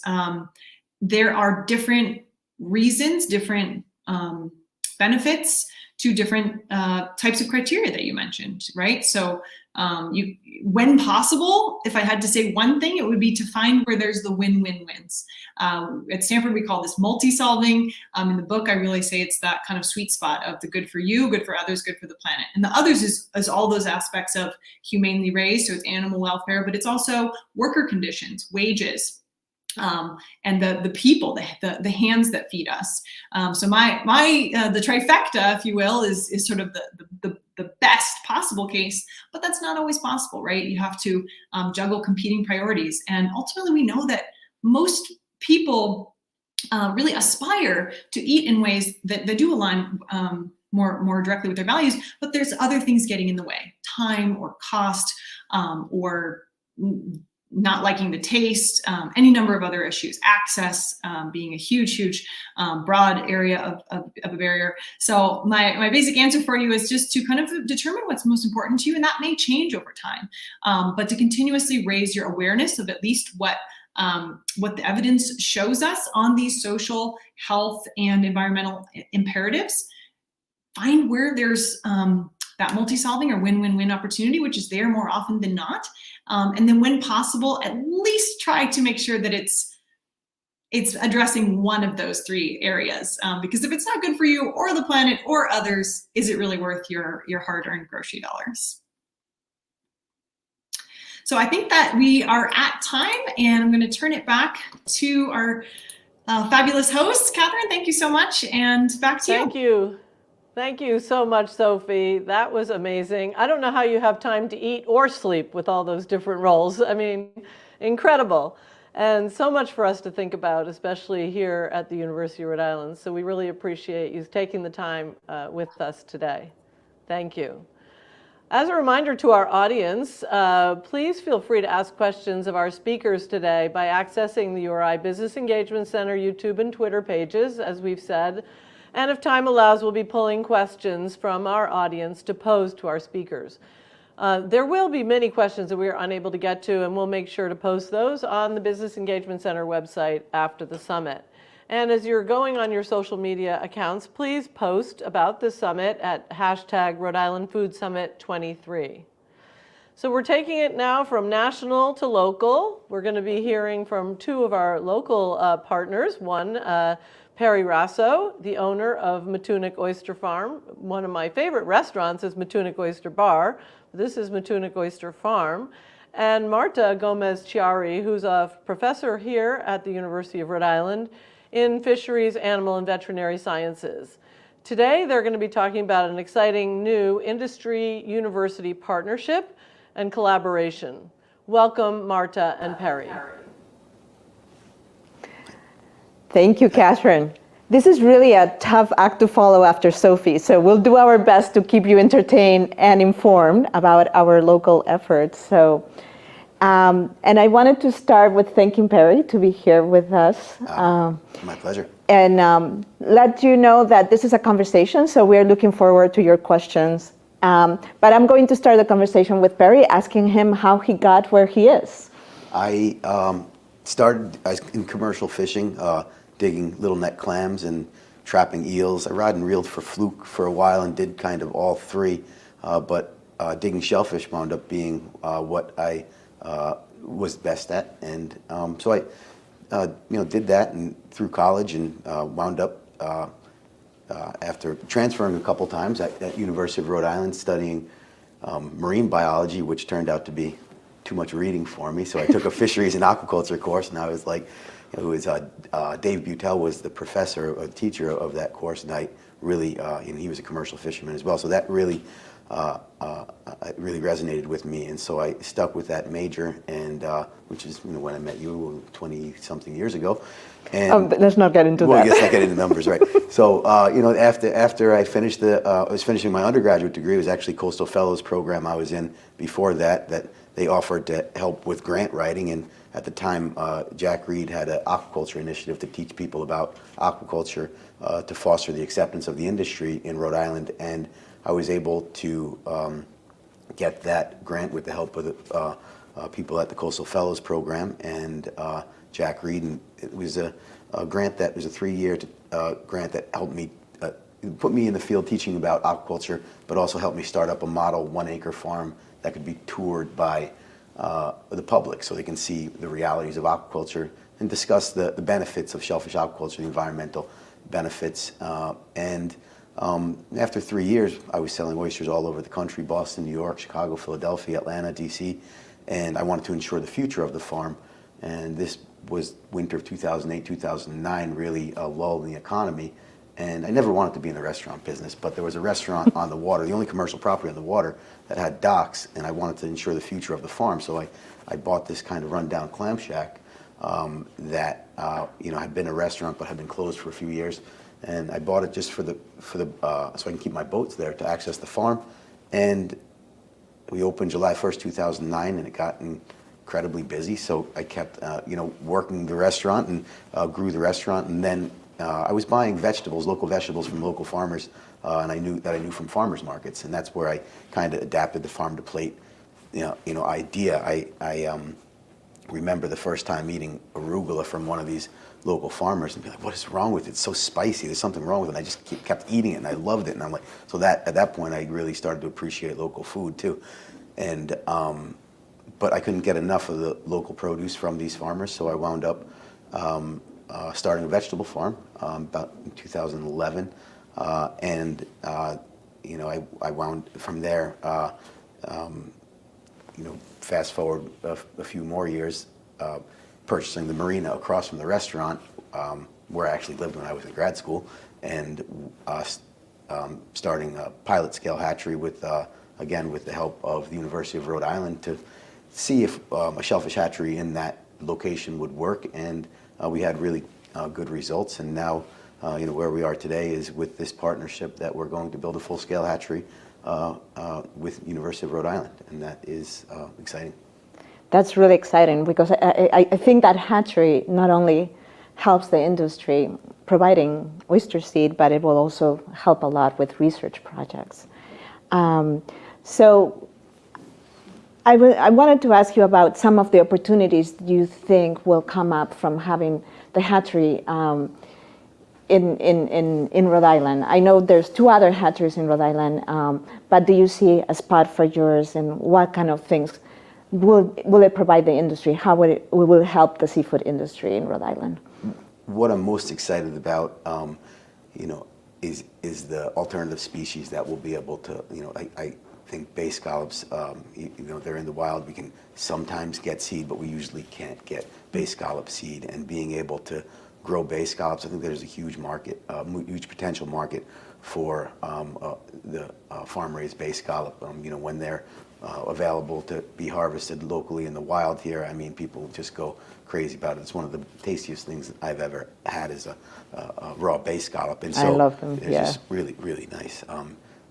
You from Galicia, which is like the scallop capital of the world. Oh my God, I miss them so much. Yeah. But so that is something, but also working with Dr. Suckling to perhaps come up with some urchin farming techniques and feeds is exciting, as well as seaweeds. We have, I'm in a position where, I can put it on the plate, in the restaurant and have people try it, and I don't have to, kind of try to sell it to a chef and try and market it to a chef, so we can, have captive audience over at Matuna Oyster Bar. We can, but to hopefully establish something that's really desirable to more mainstream markets for seaweed as well. So those are some, as well as being able to produce our own oyster seed for this market that we have here in Rhode Island with the 70 or 80 farmers that we have here. Yeah, I know. That's one of the things I've heard a lot from farmers lately, is that the supply of oyster seed for farms in the east coast of the United States is limited, and it's kind of constraining the industry. Is that something that you've experienced yourself, having a hard time finding seed to plant? Absolutely. I think over the years, I've had years, especially early on, where I wasn't as big of a customer for some of these hatcheries, where if the hatchery had a bad year, they cover their own farms, and then they cover their most important customers however much they can. and then some of the other farmers, don't have seed. It's really, one of the things that really drove me to start applying for this shellfish hatchery years ago was a conversation I had with Skip Bennett from Island Creek Oyster Farm. He said, what would Island Creek oysters be without Island Creek oysters? What would the farm be without, we wouldn't, not being able to get seed. So having that assurance that you're going to get seed every year is really important to us. I know that I've heard that from a lot of farmers too. So that's really exciting. I love to have some sea urchins and bay scallops. That's really something that I missed from other countries, from the diversity of other species that we can grow. So what do you think are the biggest opportunities in seafood in Rhode Island? I know that you've been, in the seafood industry for a long time, and I think what are the biggest opportunities that you see for growth, for the food vision, maybe, to inform the food vision? I mean, especially as it pertains to this discussion, I think, we talk about it often, but, these species that are abundant but don't have a market, and that is, I think, where the biggest untapped potential is, and we talk about it all the time, whether it's butterfish or scup or, dogfish. Needs a better name, but I think there's a lot of opportunity there, and as well as really new species is something else that really couples with that. Bay scallops are always come to mind when I think of potential in Rhode Island. We have very limited, usually, bay scallops in the wild here, and we have just really good water to produce them, so good conditions to produce them, but they're not being produced because they're difficult to grow, but also we can't get seed, so that is another big opportunity.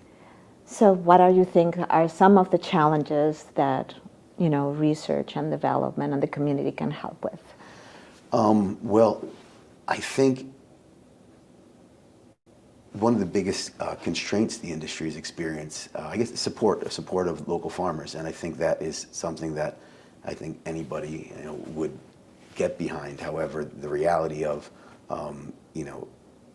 the growth of the industry over the last 20 years has been great up until around 4 or 5 years ago, where I think there has been a lot of resistance to the growth of the industry because of there's NIMBY issues, and that is probably the biggest hurdle we have. We have just read this morning that there's a potential legislation that would not allow any shellfish farms within 1,000 feet of a coast in Rhode Island, which would really eliminate any aquaculture being allowed to happen in our coastal ponds and much of the bay. So, whereas the farms are a huge, ask, we're using the public trust, it is improving, water quality and habitat, biodiversity, and so there's a balance,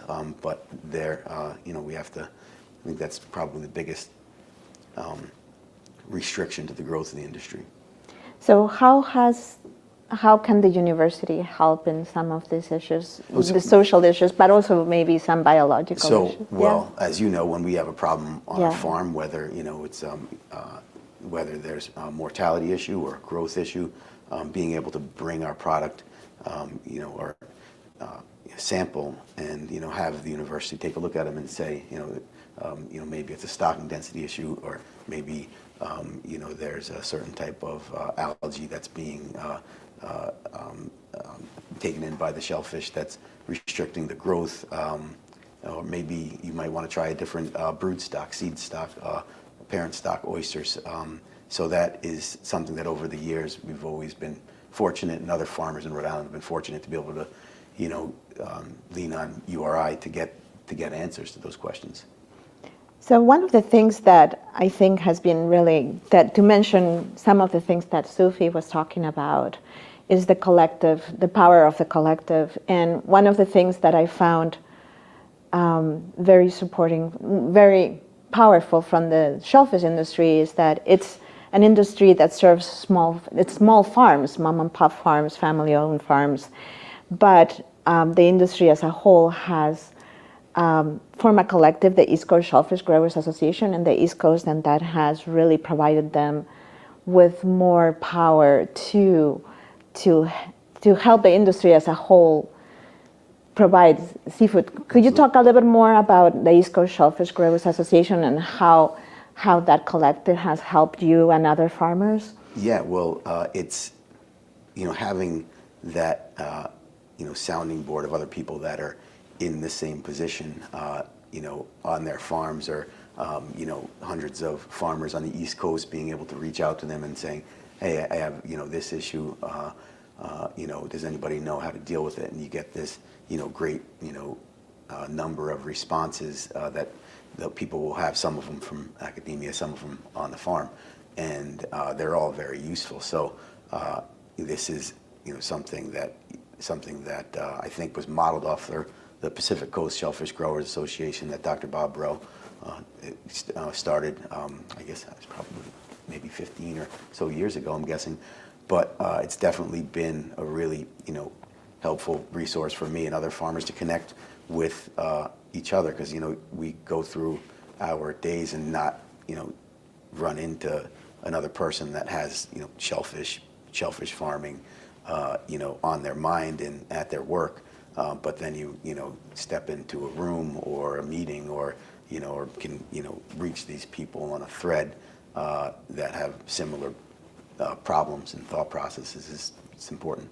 Great.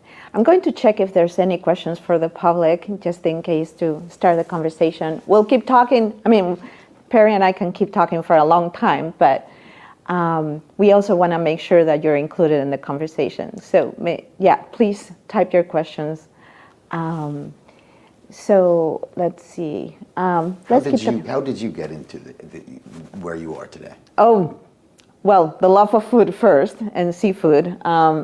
I grew up in Galicia, like you mentioned before. It's the northwest region in Spain, right above Portugal, and it's an area very reliant on small farming and fishing as the livelihood of people. The women farm the land, and the men go fishing. And in the 70s, when I was a kid, the Magnuson-Stevens Act kind of closed some of those waters where the Galician fishermen used to fish, like George's Bank in Canada or in Africa. And that led to a really big unrest socially in my town, riots and people losing their jobs. And I don't know, I decided that aquaculture, we needed another way to produce seafood, because I wanted to keep eating seafood, that's for sure. So that's how I got into aquaculture. And then I went to school, then, did my PhD in biomedicine, nothing related to seafood. And then I decided that I didn't want to work on rats and mice anymore. I wanted to be able to eat what I do research on. And I actually went to Stanford University for a postdoc in marine biotechnology and working on diseases too. And then this job at URI came up, and I applied, and I got it, and I've been in Rhode Island ever since. I love it.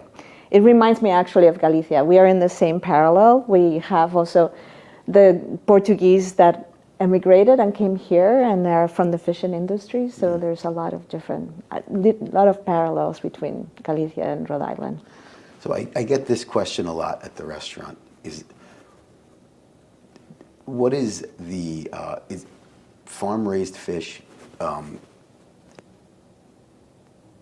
bad for the environment, or is it something that you would defend when you're? I always like to defend because we need to grow our fish, and we're coming up with better feeds. However, what is your response to that? I mean, we all talk about shellfish aquaculture is good for the environment, and we can talk about that all day. Filtration, increasing oxygen. Yeah. But when it comes to finfish, it's not as easy for me to answer. So how do you answer that?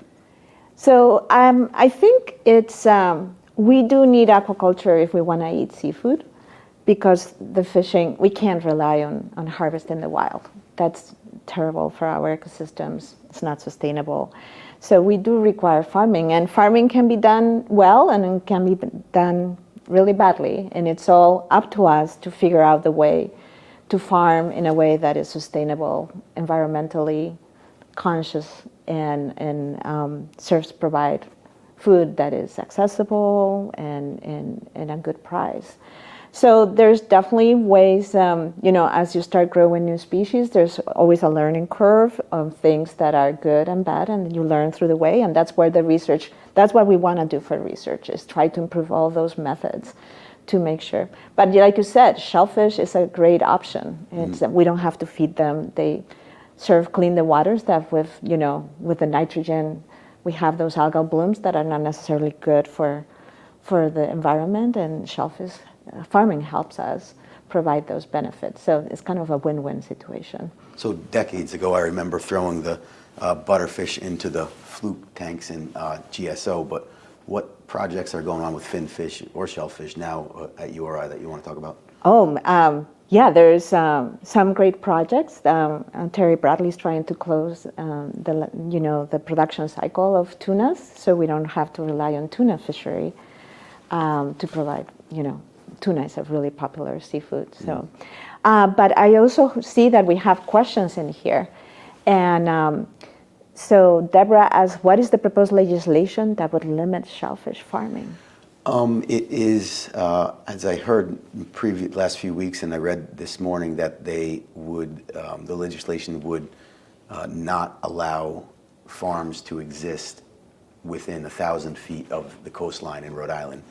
So if you go 1,000 feet from the coastline in where I am, Potter Pond, that would leave almost no area in the pond, as many areas it's not even 1,000 feet across. So it is, it would really, really very much limit, if not completely halt, the growth of the industry here. Yeah. So we have other questions. Julie asks, Perry, what are the biggest challenges to grow in the aquaculture industry in Rhode Island? I think it's definitely the acceptance of our industry right now. People are, they like the idea of it, I think, and it's supported, but a lot of times people don't want to see it happening, in the water body that, people really feel ownership of these ponds, and they should. All Rhode Islanders own these saltwater ponds and bays, but that is,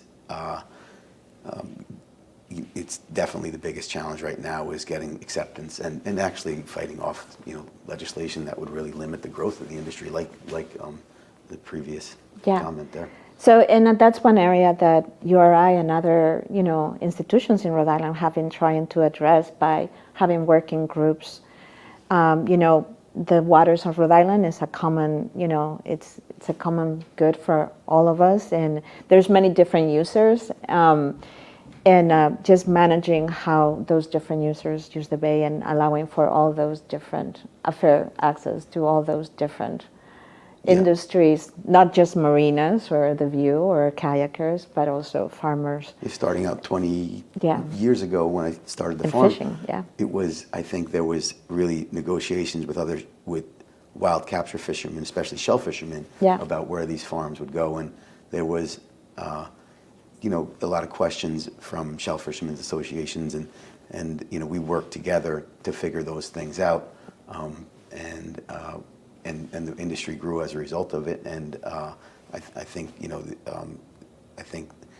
we worked well with the commercial shell fishermen. Now we have to start doing that with homeowners on these water bodies. Yeah, and the aquaculture coordinator, there's a process now for leases, and there's a process of public. The public can comment on the leases before they are approved. We have a great process. We do have a good process, but sometimes it can take a while. Yeah, and actually I work with many, I work in different, in the Northeastern Regional Aquaculture Center Technical Advisory Committee, and our process of aquaculture permitting is really one of the top, it's really, it's a model for the rest of the country, or the rest of the East Coast. Let's see, Perry. Would you agree that it would be beneficial to all Rhode Island commercial fishermen to work together to promote wild harvest seafood and farm-raised seafood collectively? Fred, that's a great question. So Absolutely, and I think that the Rhode Island Seafood Marketing Collaborative, which me and Fred are both on, I think we do a good job of that, and it just, as I'm reading the question, it comes to mind that fishermen aren't marketing people, and neither are farmers, and so we've gotten, and some of them are better than others, but having help from Rhode Island DEM and having funds for them to be able to hire outside agencies to help us promote has really been beneficial. Really starting out, the Ocean State Aquaculture Association, early on in my career, we were able to get help to go to the Boston Seafood Festival, and really only had to go to that one time, or Boston Seafood Show rather, and really had to go to that one time to get enough customers for me and any other farmer that was around for the next 5 years, because there's such a demand for the product, and I think there's a lot of synergies between the commercial fishermen, and a lot of the farmers started as commercial fishermen or still are. So I think there's a lot of benefits to that.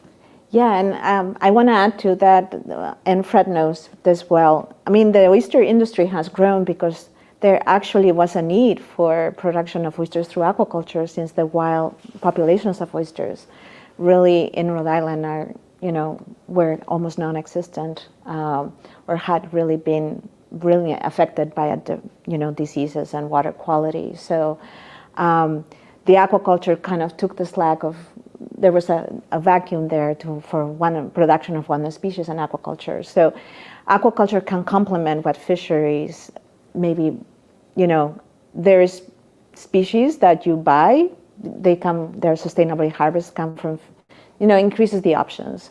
So there is no farming of maybe summer flounder right now, because there's still a fishery for summer flounders. So that's what people always ask me if I grow quahogs, and I'm like, well, I do, but I really don't invest a lot of time in them, because we can get them from the wild. And if we can get them from the wild, and it just it makes but you very rarely see a wild oyster, especially in open waters. So. And one thing that collectively the two industries are affected are by climate change and environmental quality, and preserving the waters and the access to the waters. So that's another issue that people can, the two can work together. Let's see, do we have any more questions? No more questions? Barry, you have questions.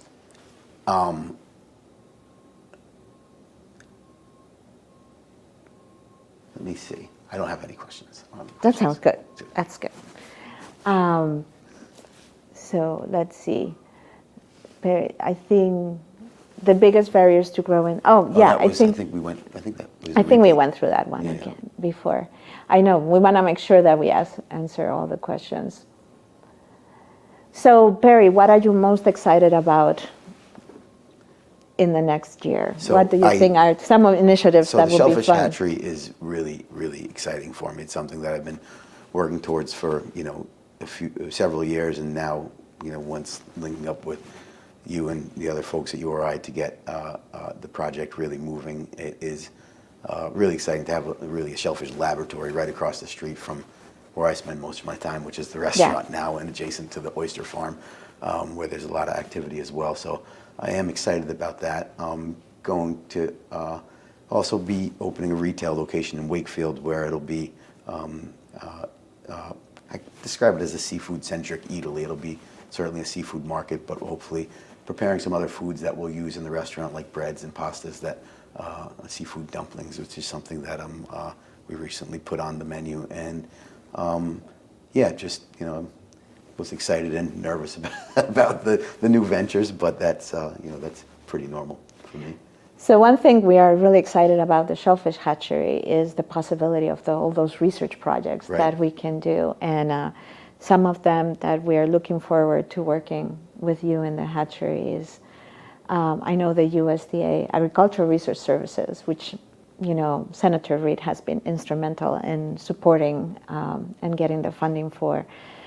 It's a bunch of really bright scientists that are trying to breed better oysters. Well, this will help the industry out a lot, and I'm Yeah. really excited to have them, working in that building. They're in the pilot scale building now that we started a few years ago, but they'll hopefully move into the full scale building when it's built, and to be able to have the best seed, the seeds coming from the best brood stock is really going to help growers with growth and mortality issues that every farmer experiences. So having farmer oysters that are bred specifically for our area, or the seed coming from brood stock, adapted to our conditions. It will be very important, because sometimes we're getting from the north or the south, but we're not able to get them from here in Rhode Island, and I think that will give us the best, other farmers as well, the best chance for success on the farms.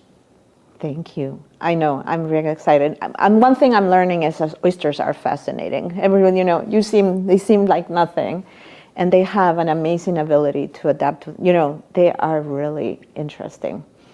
They have such diversity of each oyster. You think each oyster is the same, and they are so different. And oysters from Narrow River and from, are different from the ones from the coastal ponds. Yeah, very. So we are kind of embracing their diversity and trying to to not exploit it, but learn from it to make sure that we have, that we maintain and restore the environment. Because I know that one of the things that, do we have time or no, we should wrap up. So I think that we could talk forever, and maybe we'll continue our conversation in here, but it's been great to have you, Perry. Thank you so much for doing this. And thank you for the great questions from the industry, and looking forward to the rest of the summit. Thank you, Perry and Marta, and I look forward to seeing both of you at the opening of that wonderful sounding hatchery and at the restaurant, Perry, one day soon, hopefully. Thanks for being here and participating, and for your amazing partnership. As a reminder to everyone, the questions that come to the speakers today will be able to be accessed on the Business Engagement Center website after this summit, in case there are questions that we couldn't answer. So please feel free to keep the questions coming. And don't forget to post at the hashtag Rhode Island Food Summit 23 website, or Twitter or social media feed, so that we can continue to celebrate this amazing summit. We're going to take a short 5-minute break, but don't run too far. Get from your screen, because we're going to show the CBS The Dish that actually featured Perry Rasso and the Matunic Oyster Farm. And it's a great video that if you don't leave this video hungry, I don't know what will make you hungry. Anyway, here it is. Magwai, you ready? He's ready. Magwai has to approve all oyster. That's right. He's head of operations over here.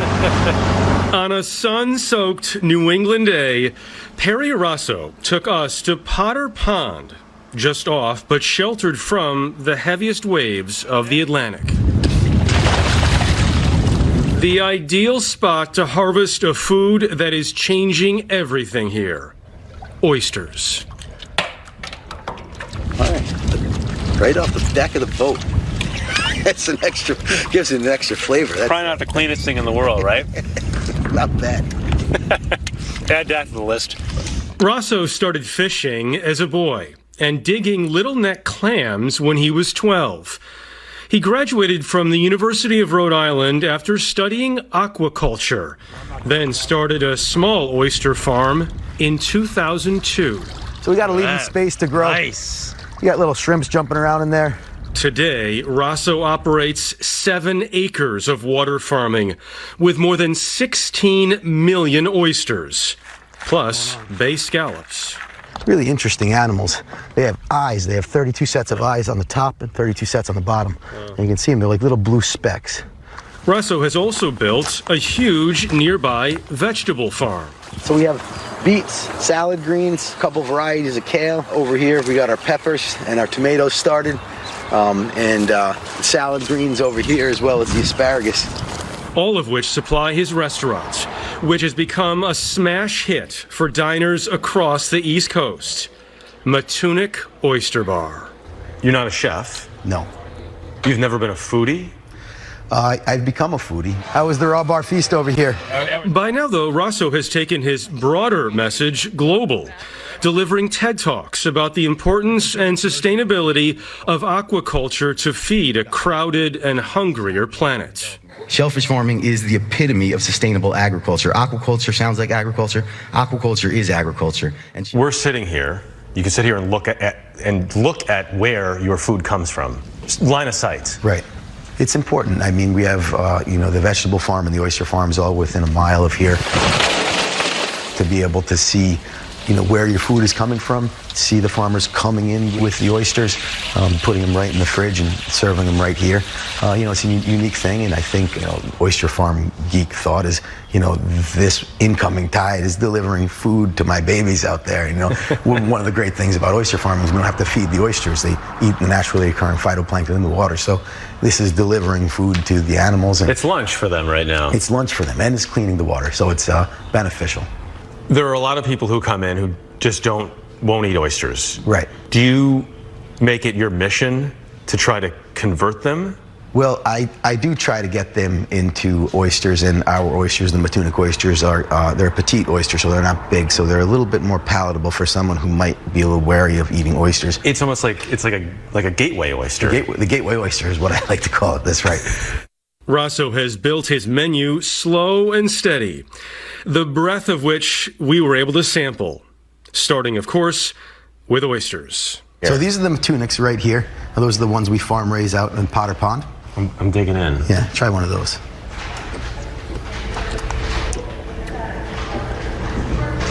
Great. What do you think? Good. Sweet? Yeah, they're crisp, they're sweet. It is crisp. Yep.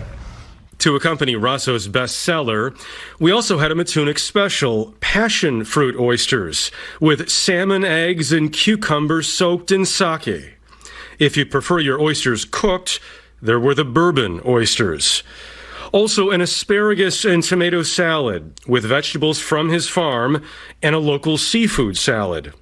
Calamari, oyster stew with a rosemary cream broth, and this quinoa crab dish that blew our minds.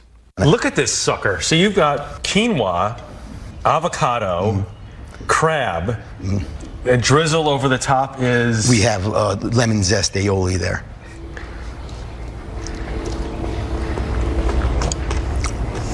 Oh, that's fantastic. Nice. So good. Not to be overlooked, the tuna with Creole mustard and mashed potatoes, and a ridiculous lobster pizza he recently debuted.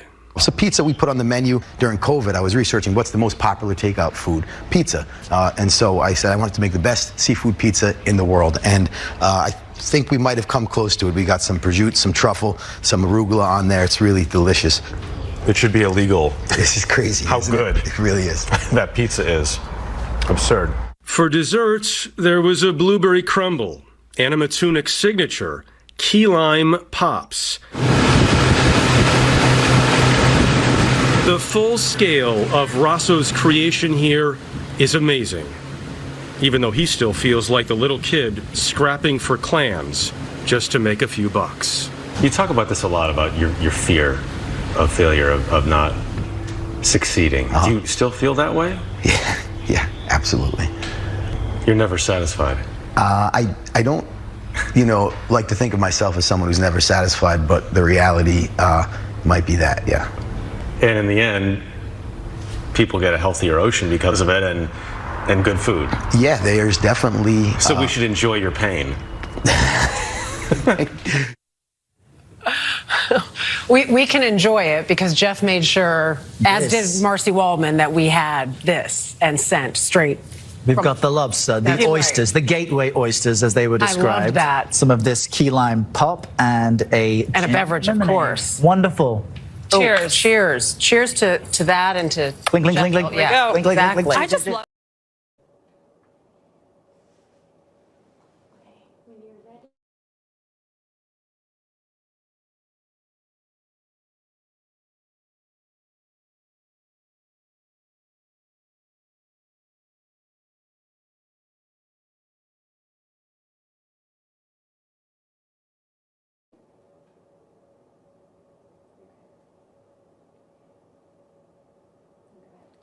Welcome back, everyone. We hope you enjoyed the video of Perry Rasso, and a huge thanks to all of our partners for providing the videos that we're showing today.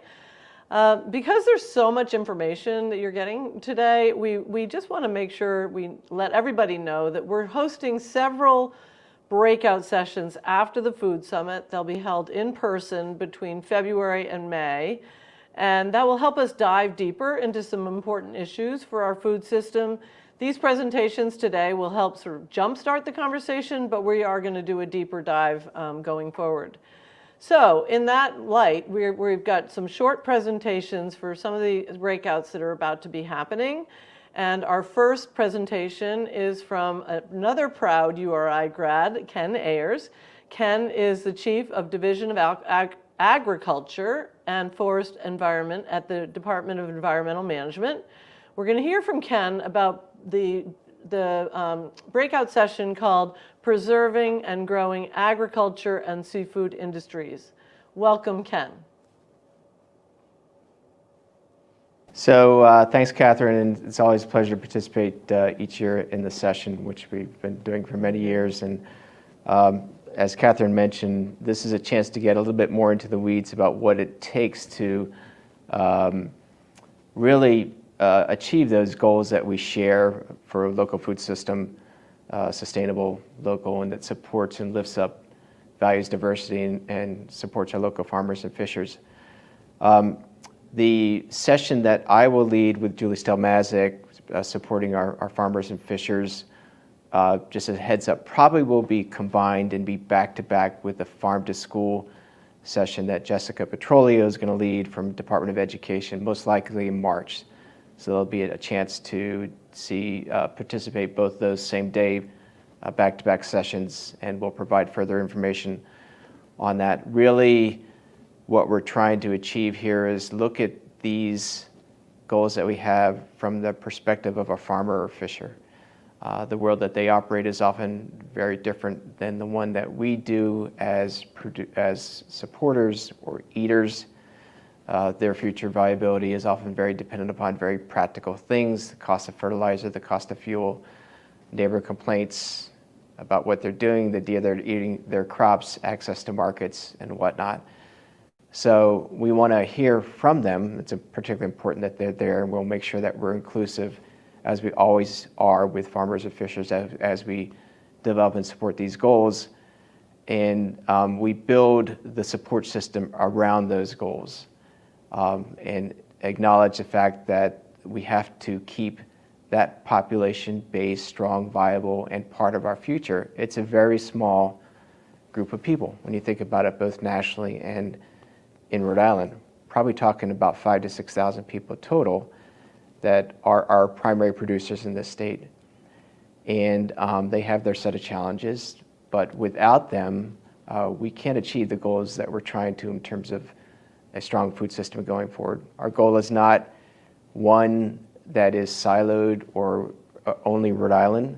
Going forward, we have to recognize that our food system forever will be connected, both nationally and internationally, but the goals that we have of a 30 by 30 or 50 by 50 objectives, 30% of our food coming locally by the year 2030 or 50% by the year 2050, are entirely dependent upon maintaining and supporting and valuing the people that produce our food, the farmers and fishers in the state. There's been a set of challenges. There's always a set of challenges, but they've been really ramped up over the past 3 to 4 years. The pandemic, the war in Ukraine, the drought we had in Rhode Island and regionally last year, and climate change all produce a set of circumstances that in some cases farmers and fishers haven't faced before. And as we develop a support system, we have to recognize and understand those challenges and work the support system so it enables farmers and fishers to be viable. The larger food system, as we've talked about, most of our food's coming to Rhode Island from out of the state. The average food miles in the country is around 1,500 miles. Some of those factors that I've talked about before we can control, many we can't. And as one who has supported the system and the farmers and fishers of the state over the past 3 to 4 years, I know that when things get tough, the public of the state clamors for local food. And we've seen the response to such challenges as the pandemic a couple years ago, which is still ongoing, but when it was at its very peak, was people seeking out local food. And supply chain challenges and price challenges this year, more and more are resulting in people wanting access to local food. So from the perspective of a farmer or fisher, how do we keep them strong, viable, and part of our future? How do we promote land access? How do we promote buffering them from some of the challenges of living in a very urban state? How do we ease their way through permitting or zoning or other challenges, including access to land or getting a farm loan or being able to buy a boat? Those are the type of things that we want to explore. I think in Rhode Island, we're very, very fortunate in the type of relationship that we have with our farmers and fishers. We value them in state government. We do our best to support them.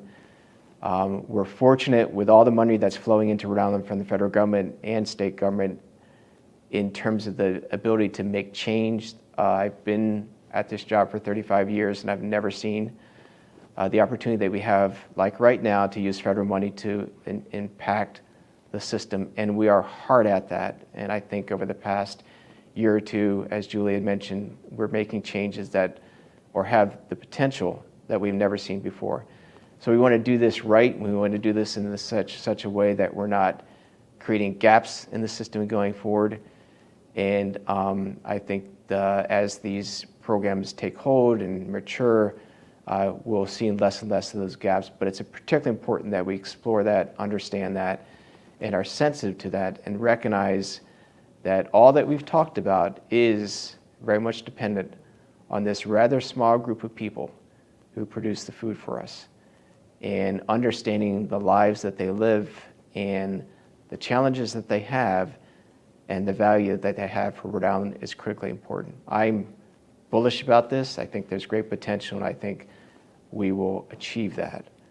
But that's one of the things that we have to explore and understand and do our best to make sure that we adapt what we do to their needs. So we're looking forward to this session and looking forward to your participation. And there's no time, the time doesn't permit us to get into the weeds of that right now, but promise that it'll be interesting and productive, and we can't wait for you to join us in talking about it in a couple months. So thank you. Thank you, Ken, and thank you for being such an amazing partner in your role at DEM. We really, really appreciate it. The next presenters, and which will be our next breakout session this spring, are Matthew Britt, an assistant professor at Johnson & Wales University, and Lauren Abda, founder and CEO of Branch Food. They're going to talk about cultivating food innovation and entrepreneurship, a very important aspect of the food system because we want to do as much new business creation as we can. Welcome, Matthew and Lauren.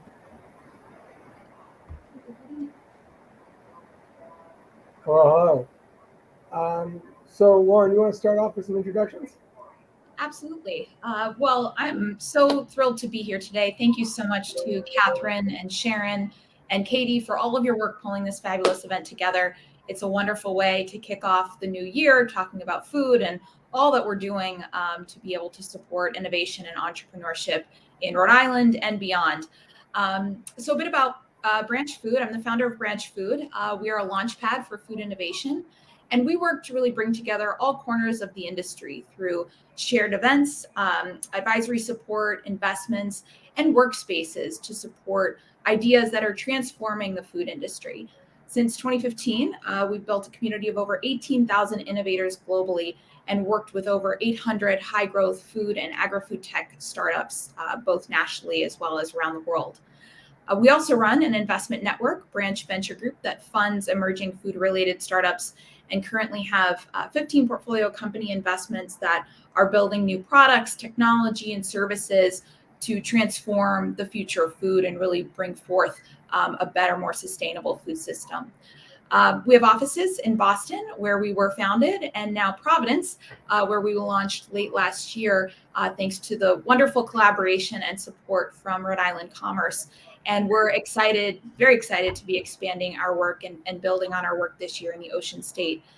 Over the last year, since we received the grant from Commerce, we've really focused on trying to understand what some of the greatest needs are for food businesses in the Rhode Island state. And we did learning tours, we did roundtables, we've joined multiple Rhode Island food-related conferences, trade missions, events, toured manufacturing sites, participated in, obviously networking events. And it's been, I think, an incredibly enlightening experience to really see all of the incredible work that's being done in the state as it relates to food and new food creation, scaling food businesses, and all of the wonderful organizations, public, private, that are working at the forefront of bolstering this part of the economy within the state. And through that research, we really found three things. One, growth strategy support is something that companies big and small are looking for. And those are really, the growth strategy support is really, how to manage cash flows, how to negotiate with large distributors, how to scale up, my product recipe, or, I finally have a great sense of who my target customer is. How do I refine the marketing, the branding, to really be able to resonate with that end consumer? The second thing we found was really the need for co-manufacturing. So many products have unique attributes that are ultimately the differentiator in that product category. And this requires specialized manufacturing. And so, where can we get the resources and be able to focus on producing our products within the state to maintain our business in the state and grow our work in the state, but that, allow us to produce these products that are specific and unique ways. And then lastly, one of the findings from our research was really funding and financing strategy support. What are those different types of funding available for different stages of my business? And how do I ensure I'm making the right financial decisions and investments in my own company? And so the work of Branch Food, launched last September, is very programmatic oriented. We will be, over the course of this year, going forward, rolling out a variety of resources, a clearinghouse for food resources, inclusive of mentorship, a knowledge portal, online knowledge and educational sessions to be able to support food entrepreneurs as they really scale up their food businesses and look for that, those critical pieces of information to be able to inform those important decisions as they make along the way. We will be hosting industry-specific in-person and virtual events through Community Table, which is a signature event of ours. We've been hosting it for years. It's now largely virtual. We will be doing in-person Rhode Island events to really connect the community and help identify those people within Rhode Island that can help other businesses kind of grow and meet the milestones that they seek to achieve. We'll also be doing and continue to hope to do industry-wide engagement, really connecting state resources and regional food corporations with the emerging innovation and entrepreneurship community to, again, help share resources and facilitate growth.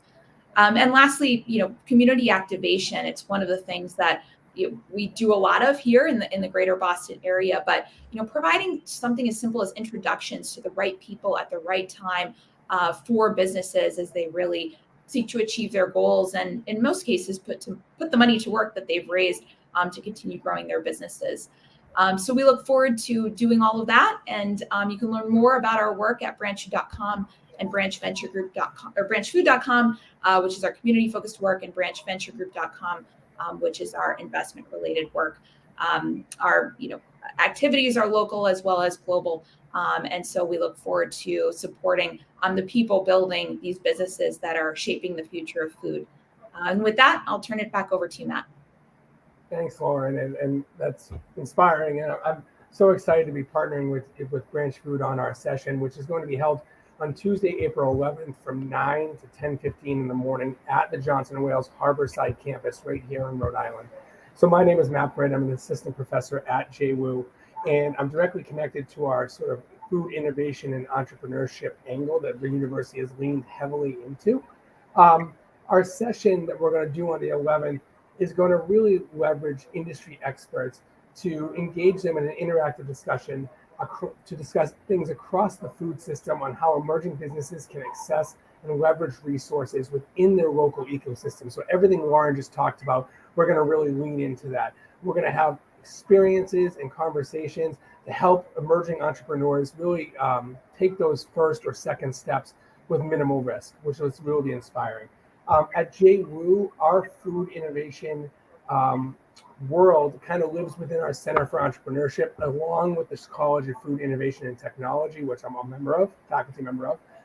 We provide one-on-one counseling, almost at a pre-stage 1 incubator process. So if Lauren's at stage 2, we're engaging students before they even enter the industry to allow them the opportunity to explore these sort of avenues at minimal risk, really encouraging them to then pursue an opportunity in entrepreneurship or food innovation, understanding more of how the environment works.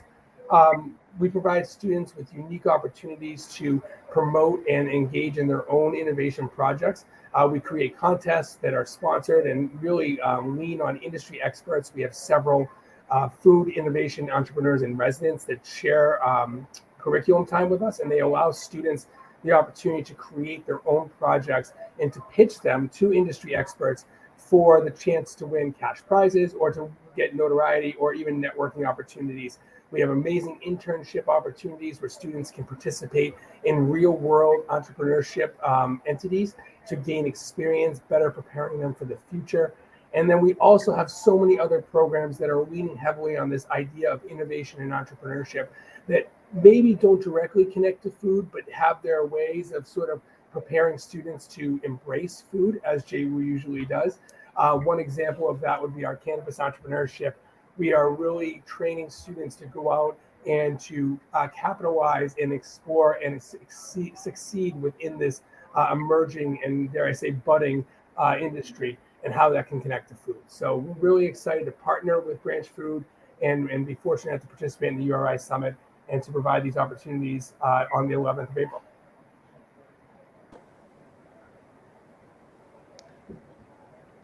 Thank you again to both Matthew and Lauren for joining us from Johnson & Wales and from Branch Venture Group. We really appreciate it. So as we were discussing, you can look at our Business Engagement Center YouTube and Twitter pages if you're interested, and can post there any questions that you have for any of our speakers. And also please use the hashtag Rhode Island Food Summit 23 when posting to social media. Our next speaker and the next breakout session that we're going to have is with Jessica Petrolia. She is the chair of Rhode Island Farm to School Network and the coordinator of a child nutrition program, the Child Nutrition Program at Rhode Island Department of Education. You can't teach our kids young enough about the opportunity to work within the food system. We will hear from Jessica about growing the farm to school movement in Rhode Island. Welcome, Jessica. Thanks, Catherine. Good morning, everyone. So again, my name is Jessica Petrolia. I'm the coordinator of the federally funded child nutrition programs that are administered out of the Rhode Island Department of Education, and also the chair of Rhode Island's Farm to School Network. And I'm here today to give you an overview of our upcoming Food System Summit follow-on session, which will focus on providing local food for local kids and understanding the farm to school market. As Ken mentioned earlier, we anticipate holding this session in partnership with the session hosted by Ken and Julie in March at Farm Fresh Rhode Island, but stay tuned, more details are to come on that. Over the past few years, the United States Department of Agriculture has affirmed its commitment to building a more resilient food system rooted in local and regional food production through its food system transformation framework. If you've been listening in all morning, you heard both Senator Reid and our Director of Food Strategy, Julie Stelmazik, talk about how federal and local priorities are already transforming the local food system, but you also know that there's still work to be done.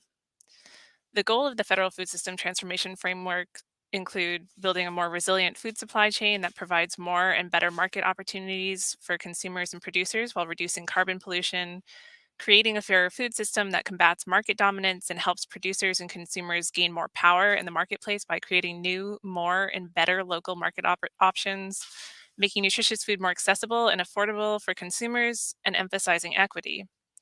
The federally funded child nutrition programs, which include the National School Lunch and School Breakfast programs, are an important component of this work as they represent a crucial nutrition access point for families, serving an average of over 66,000 students per day across our state. Incorporating farm to school initiatives into these programs is one strategy for building strong schools and just food systems. Farm to school enriches the connections that communities have with fresh, healthy food and local food producers by changing food purchasing and education practices at school. Farm to school provides students with access to healthy local foods as well as educational opportunities such as school gardens, cooking lessons, and farm field trips. And Farm to School strengthens local food systems and supports vibrant communities by building relationships between large purchasers like schools and agricultural producers. Procurement of local foods not only provides students access to healthier school meals, but it can advance income generation and access to land ownership for marginalized food producers. In Rhode Island, all public schools are required to offer meals under the National School Lunch and School Breakfast programs, and an increasing number of schools are sourcing locally grown foods for their school meals and snacks.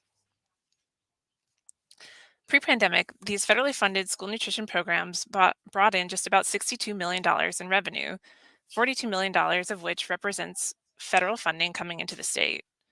Not accounting for the recent rise in inflation, most school nutrition budgets allow for food costs that represents about 30% of overall revenue, which means that of the $62 million in revenue, up to $18.6 million is spent directly on food. If you're a producer or a food manufacturer, large or small, this means that there are market opportunities in your own backyard and a chance for your bounty to nourish children in your community. Strengthening relationships between local producers and schools is a long-term strategy to ensure our children always have access to nutritious foods in school, a win-win for both child health and local agriculture. Our upcoming follow-on session, which will be hosted by the Rhode Island Farm to School Network and facilitated by our farmer and producer community of practice, will be geared specifically towards farmers, fishers, and local food makers looking to learn about how they can play a role in supplying local products to schools and the opportunities for educating students about local food and agriculture in schools. You'll be able to hear from a panel of your peers and share your experiences, good or bad, as they relate to farm to school. This session will also provide an opportunity for networking and resource sharing, and the information gathered during the session will be used to inform the priorities and strategic planning of the Rhode Island Farm to School Network. We hope to see you there, and for anyone who hasn't already, please visit us at rhodeislandfarmtoschool.org to sign up for the network and stay informed about our work and our upcoming events. We do have a few minutes left now, so I'd be happy to answer any questions from the audience if there are any at this time. Okay, so the first question, do all school districts in Rhode Island have a farm to school program? I think one important thing to think about for farm to school is that there are three pillars that we focus on. There's procurement, education, and gardens. So not all school districts would likely respond to say that they have a farm to school program, but almost universally schools are doing one of those three things. They're either in some way incorporating local ag education into their curriculum through lesson planning or site visits. They may be having an edible school garden that they tend with their students and incorporate into lesson planning. And most, if not all, are also participating in the purchasing of local foods that get served in the cafeterias. So it's hard to quantify. We do have a farm to school census. It doesn't represent responses from 100% of the state, so I can't say for certain, but I would say it's more likely that schools are engaging in farm to school than that they're not. Do any schools provide agricultural job training in high school? So there's definitely opportunity for schools to be providing food system education in a variety of ways. We do have high quality curriculum standards in the state that dictate, the different subject matter that's taught, but there's opportunities for lesson planning within that. And there are some great examples within the state of incorporating like ag education into those high quality curriculum standards. And we do also have a vibrant career and tech system within the state that offers opportunity for culinary training. So I think it kind of depends on what aspect of farm to school that you're speaking about or what aspect of the agricultural system, but there's opportunity for education, I think, across curriculum and across our schools for incorporation there. And how can my child's school get involved? So there's a variety of ways. Number one would be to go back to the Rhode Island Farm to School Network.org website that I mentioned earlier and sign up for the network. There you can join an action committee, which is kind of the bodies that drive the work of the network, or a community of practice where you can just network with peers and understand more about their experiences in farm to school. It's also a great opportunity if you can get involved with your school's wellness committee. Schools in Rhode Island are required by state law to have a wellness committee where oftentimes farm to school work is driven. So that would be a great way to kind of get a beat on what they're doing and where you maybe could increase their farm to school efforts. And of course, you're always welcome to go to the Rhode Island Department of Education website. It's ride.ri.gov, and you can contact me, and I'm happy to connect you with anyone in your school or any resources for farm to school. Okay. Has there been any exploration into private and charter school involvements into farm to school initiatives? So again, many of the schools are already participating in farm to school, and they certainly have the opportunity. Out of my department, we manage those federally funded child nutrition programs, and all of the public charter schools do participate. So they certainly have the opportunity to get support from my department. And many of the private schools do as well. There are some constraints around the actual procurement of local food for those schools because of the relationship that they have with their vendor and how small they are and who they can attract. But in many cases, our charter schools are often serviced by a larger public school that's already participating in farm to school. So they're benefiting from those local purchases regardless. And those are also great places because our charter school communities are usually so vibrant and engaged, where there are usually very successful school gardens and parent engagement that can help move those activities forward. So there's already some movement there, but we always welcome more voices in the farm to school space for sure.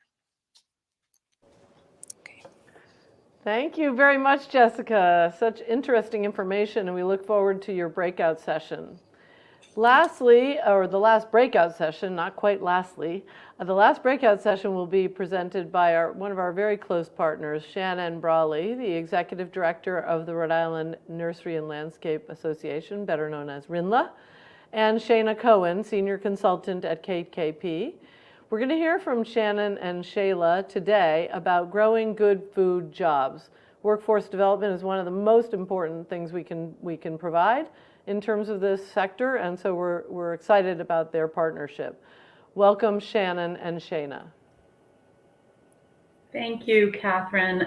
We're really excited. My name is Shannon Brawley, Executive Director of RINLA, and I just want to say how happy we are to be here today. And I want to thank Catherine, Sharon, and Katie at URI for making all of this happen. We're thrilled again to be here. Shayna, I'll turn it over to you for a little bit. Thank you. I'm Shayna Cohen. I'm a senior consultant with a consultancy that works nationwide with a home base here in Rhode Island and across sectors. We work in business, nonprofit, government, philanthropy, and education. And we have a specialization in food systems research, strategy, and problem solving.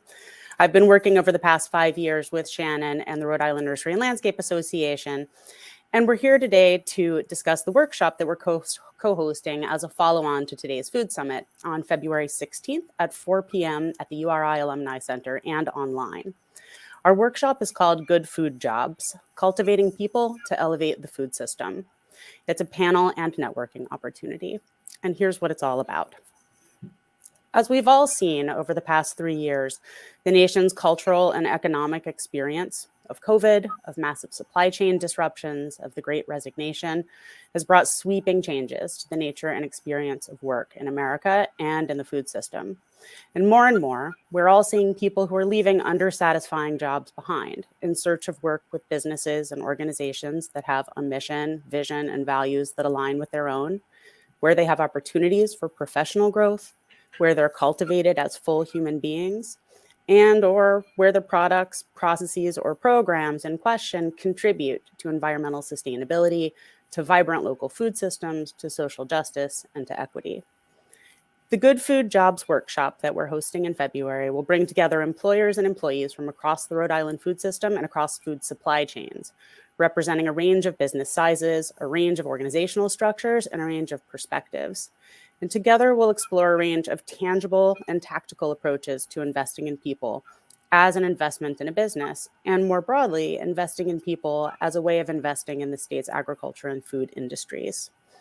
Our panelists will include from the agriculture sector, Greenview Farm, from the food service sector, the Newport Restaurant Group, from the distribution sector, Farm Fresh Rhode Island, and from the food processing sector, Blount Fine Foods. In addition to just introducing you to the idea that we're doing this panel, inviting you to it, and expressing our hope that you'll join us in February, we wanted to also take the opportunity to tell you a bit about why we're hosting this workshop and what perspective we bring to it as host and facilitator. Shannon, over to you. Yeah, right. A little bit about the Rhode Island Nursery and Landscape Association. We advocate on behalf of the $2.5 billion green industry here in the state. And that includes a broad range of businesses centered really on working lands and land stewardship. One of the key ways the association has been serving Rhode Island farm businesses over the past 5 years is really by developing a suite of interconnected, employer-driven, people-centered workforce program called Growing Futures. We're actually really proud of these programs. And Growing Futures' mission is to attract, train, and retain the next generation of professionals who will steward, protect, and respond to the changing environment and how we feed our communities. So these programs that we've established, it again is interconnected and together comprise a career pathway from our 5-week paid pre-apprenticeship program, which was inspired by the Conservation Civilian Corps, and we're actually working on DEM public lands, our Arcadia management area. It's a rigorous hands-on work program on public land, Arcadia, and of which 70% of the graduates are matched with permanent job positions in the industry. We have a registered apprenticeship program, which is an earn while you learn model that combines mentored on-the-job learning with job-related instruction, both tied to attainment of defined skills and standards. A new pathway that we're really excited, and we partnered actually very closely with the Rhode Island Food Policy Council, URI, and CCRI to develop an interdisciplinary associate degree program called Environment, Sustainability, and Management at CCRI, with clear transferability to URI and significant programs that speak to the food system. We also have enhanced professional certifications and much more. RINLA has really taken this on because labor and human capital issues were found to be the #1 issue facing our member employees. And we also saw it as an opportunity to connect the dots between industry's search for the next generation of leaders and workers, and a generation's search for work that holds meaning and a way to contribute to larger issues facing our coastal community. We know that businesses across the food system experience the same challenges. It's across economic sectors, and we know this to be true. And so there are the same opportunities. And we really are looking forward to sharing with you different perspectives and really make this panel,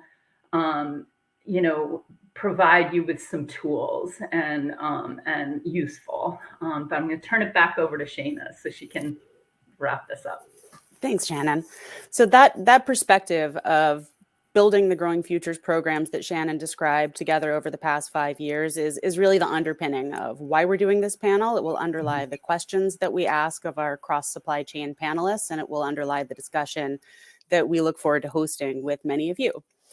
This workshop is designed for workers, managers, business owners, people who work at any level of any kind of food or agriculture organization, and anyone wanting a window into the specific kinds of things that real Rhode Island organizations are doing to cultivate people. We're really excited to be shining a light on all of this and leading this discussion. We hope you'll join us, and we're happy to take questions if you have any for us. So the question is, will I meet some of your interns at the breakout session? The panelist and follow-on session will bring together employers and their employees. RINLA's program is a registered apprenticeship program. It's a federally recognized post-secondary credential that is hosted and sponsored by the Nursery and Landscape Association. We will have a person who is actively involved as a registered apprentice and has been moving through the ranks of the various levels of registered apprenticeship and through the programs Shannon described as a speaker on the panel, yes.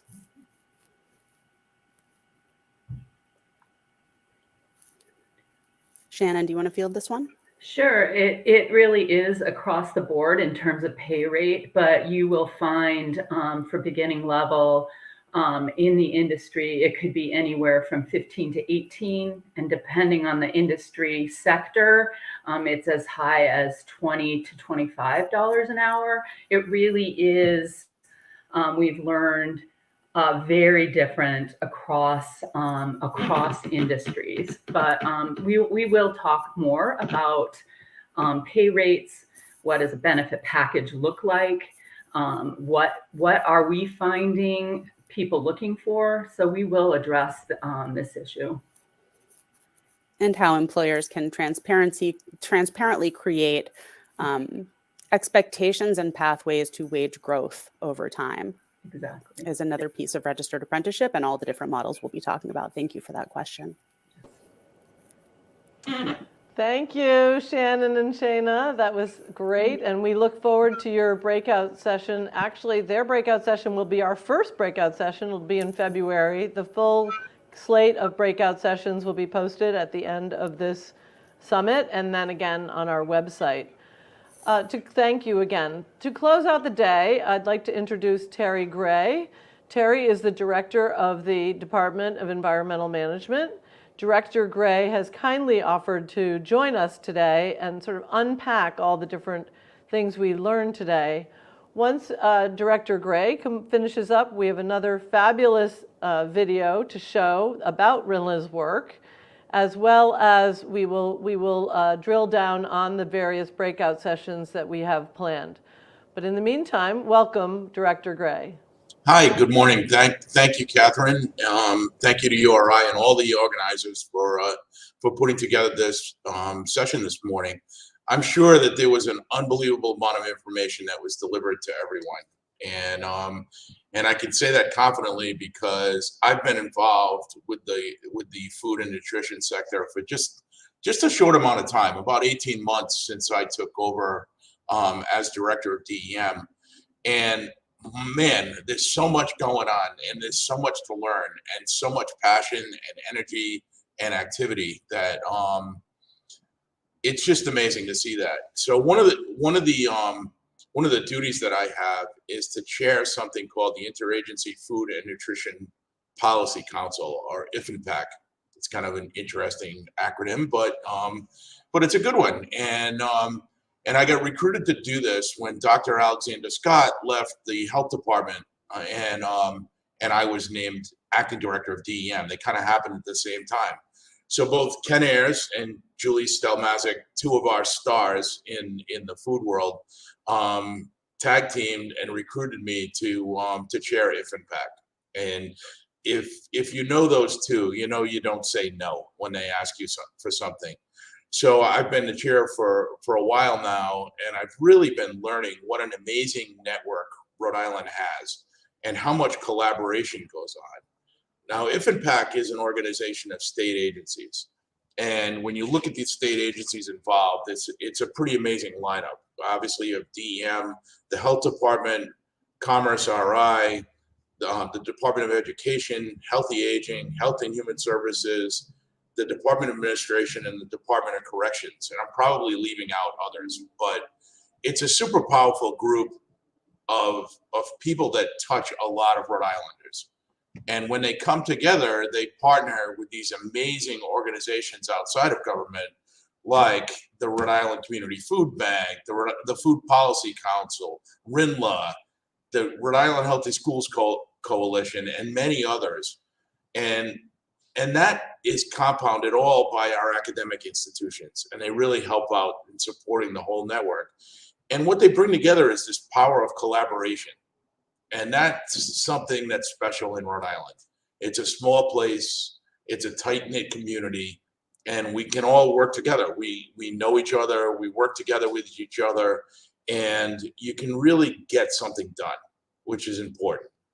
And in the food network and the nutrition world, it really is getting a lot done. You've heard about support for our farmers and fishing community.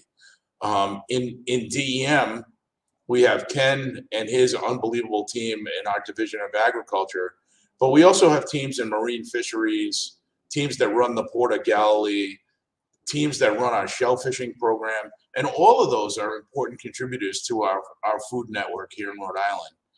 You talked about just the idea of delivering healthy food to our residents. It's not just delivery and access, but it's also affordability. And for anybody that's entered a grocery store in the past year, affordability is an issue.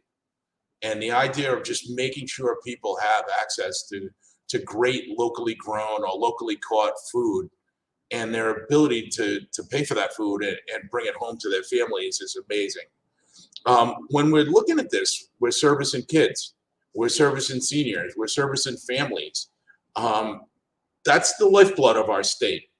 And getting them the food and nutrition that they need, and just learning about what Rhode Island has to offer is really kind of a core mission for us.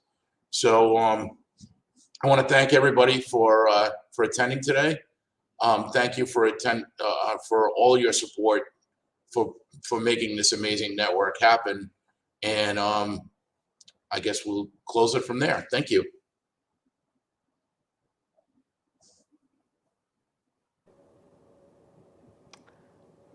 Thank you, Terry. Really appreciate your participation and your partnership with the university and just across the state in this sector.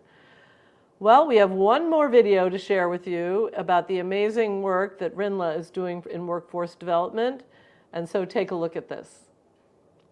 What does the world you want to live in look like? Now, maybe more than ever, in this new world where we are seeking space and fresh air and fresh perspectives, that is a question on more minds than ever. What does the world you want to live in look like? And while you're here, suddenly considering your place in this world and your role in the future, and we're asking ourselves the big, important questions. Here's another one. Where do you want future generations to live? What future do you want to create? Because the decisions we make today will transform the future. But it's hard to really care about the future, especially when it seems so far away. We talk about icebergs and polar bears, honeybees and hurricanes, carbon emissions and wildfires. But what can we do about it? How do we become part of the solution? Where do we even begin? This is Rhode Island. This is our home. The sandy beaches that give way to marshy estuaries. The rivers, streams, and tributaries that lead inland, past farms, through towns and into cities. And conversely, the streams and rivers and waterways that lead to the ocean, the ebb and flow of life-giving water and fertile soil in between parking lots, neighborhoods, past beautiful coastal homes. Everything, all connected.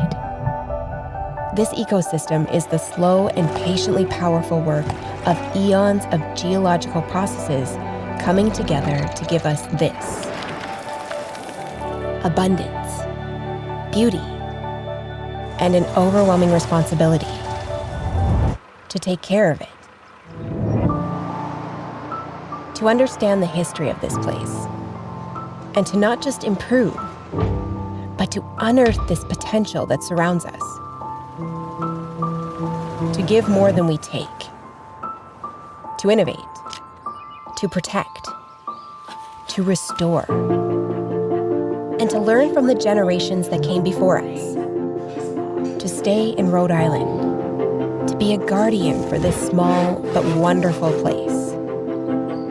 To create better policies for better land use with better outcomes. Better ways to adapt and overcome our shared challenges, seen and unseen. Through fluctuations of the seasons and over generations, to work hard towards a better future. One shovel, one tree, one plant, one seed at a time. Yes, the future can seem far away, but if you really think about it, The future is now. And now, and now, and now, and now, for forever and ever. And if we choose to be a part of the solution today, we can grow and grow and grow. Patiently, urgently, thoughtfully, to actually create the kind of world that we want to call home.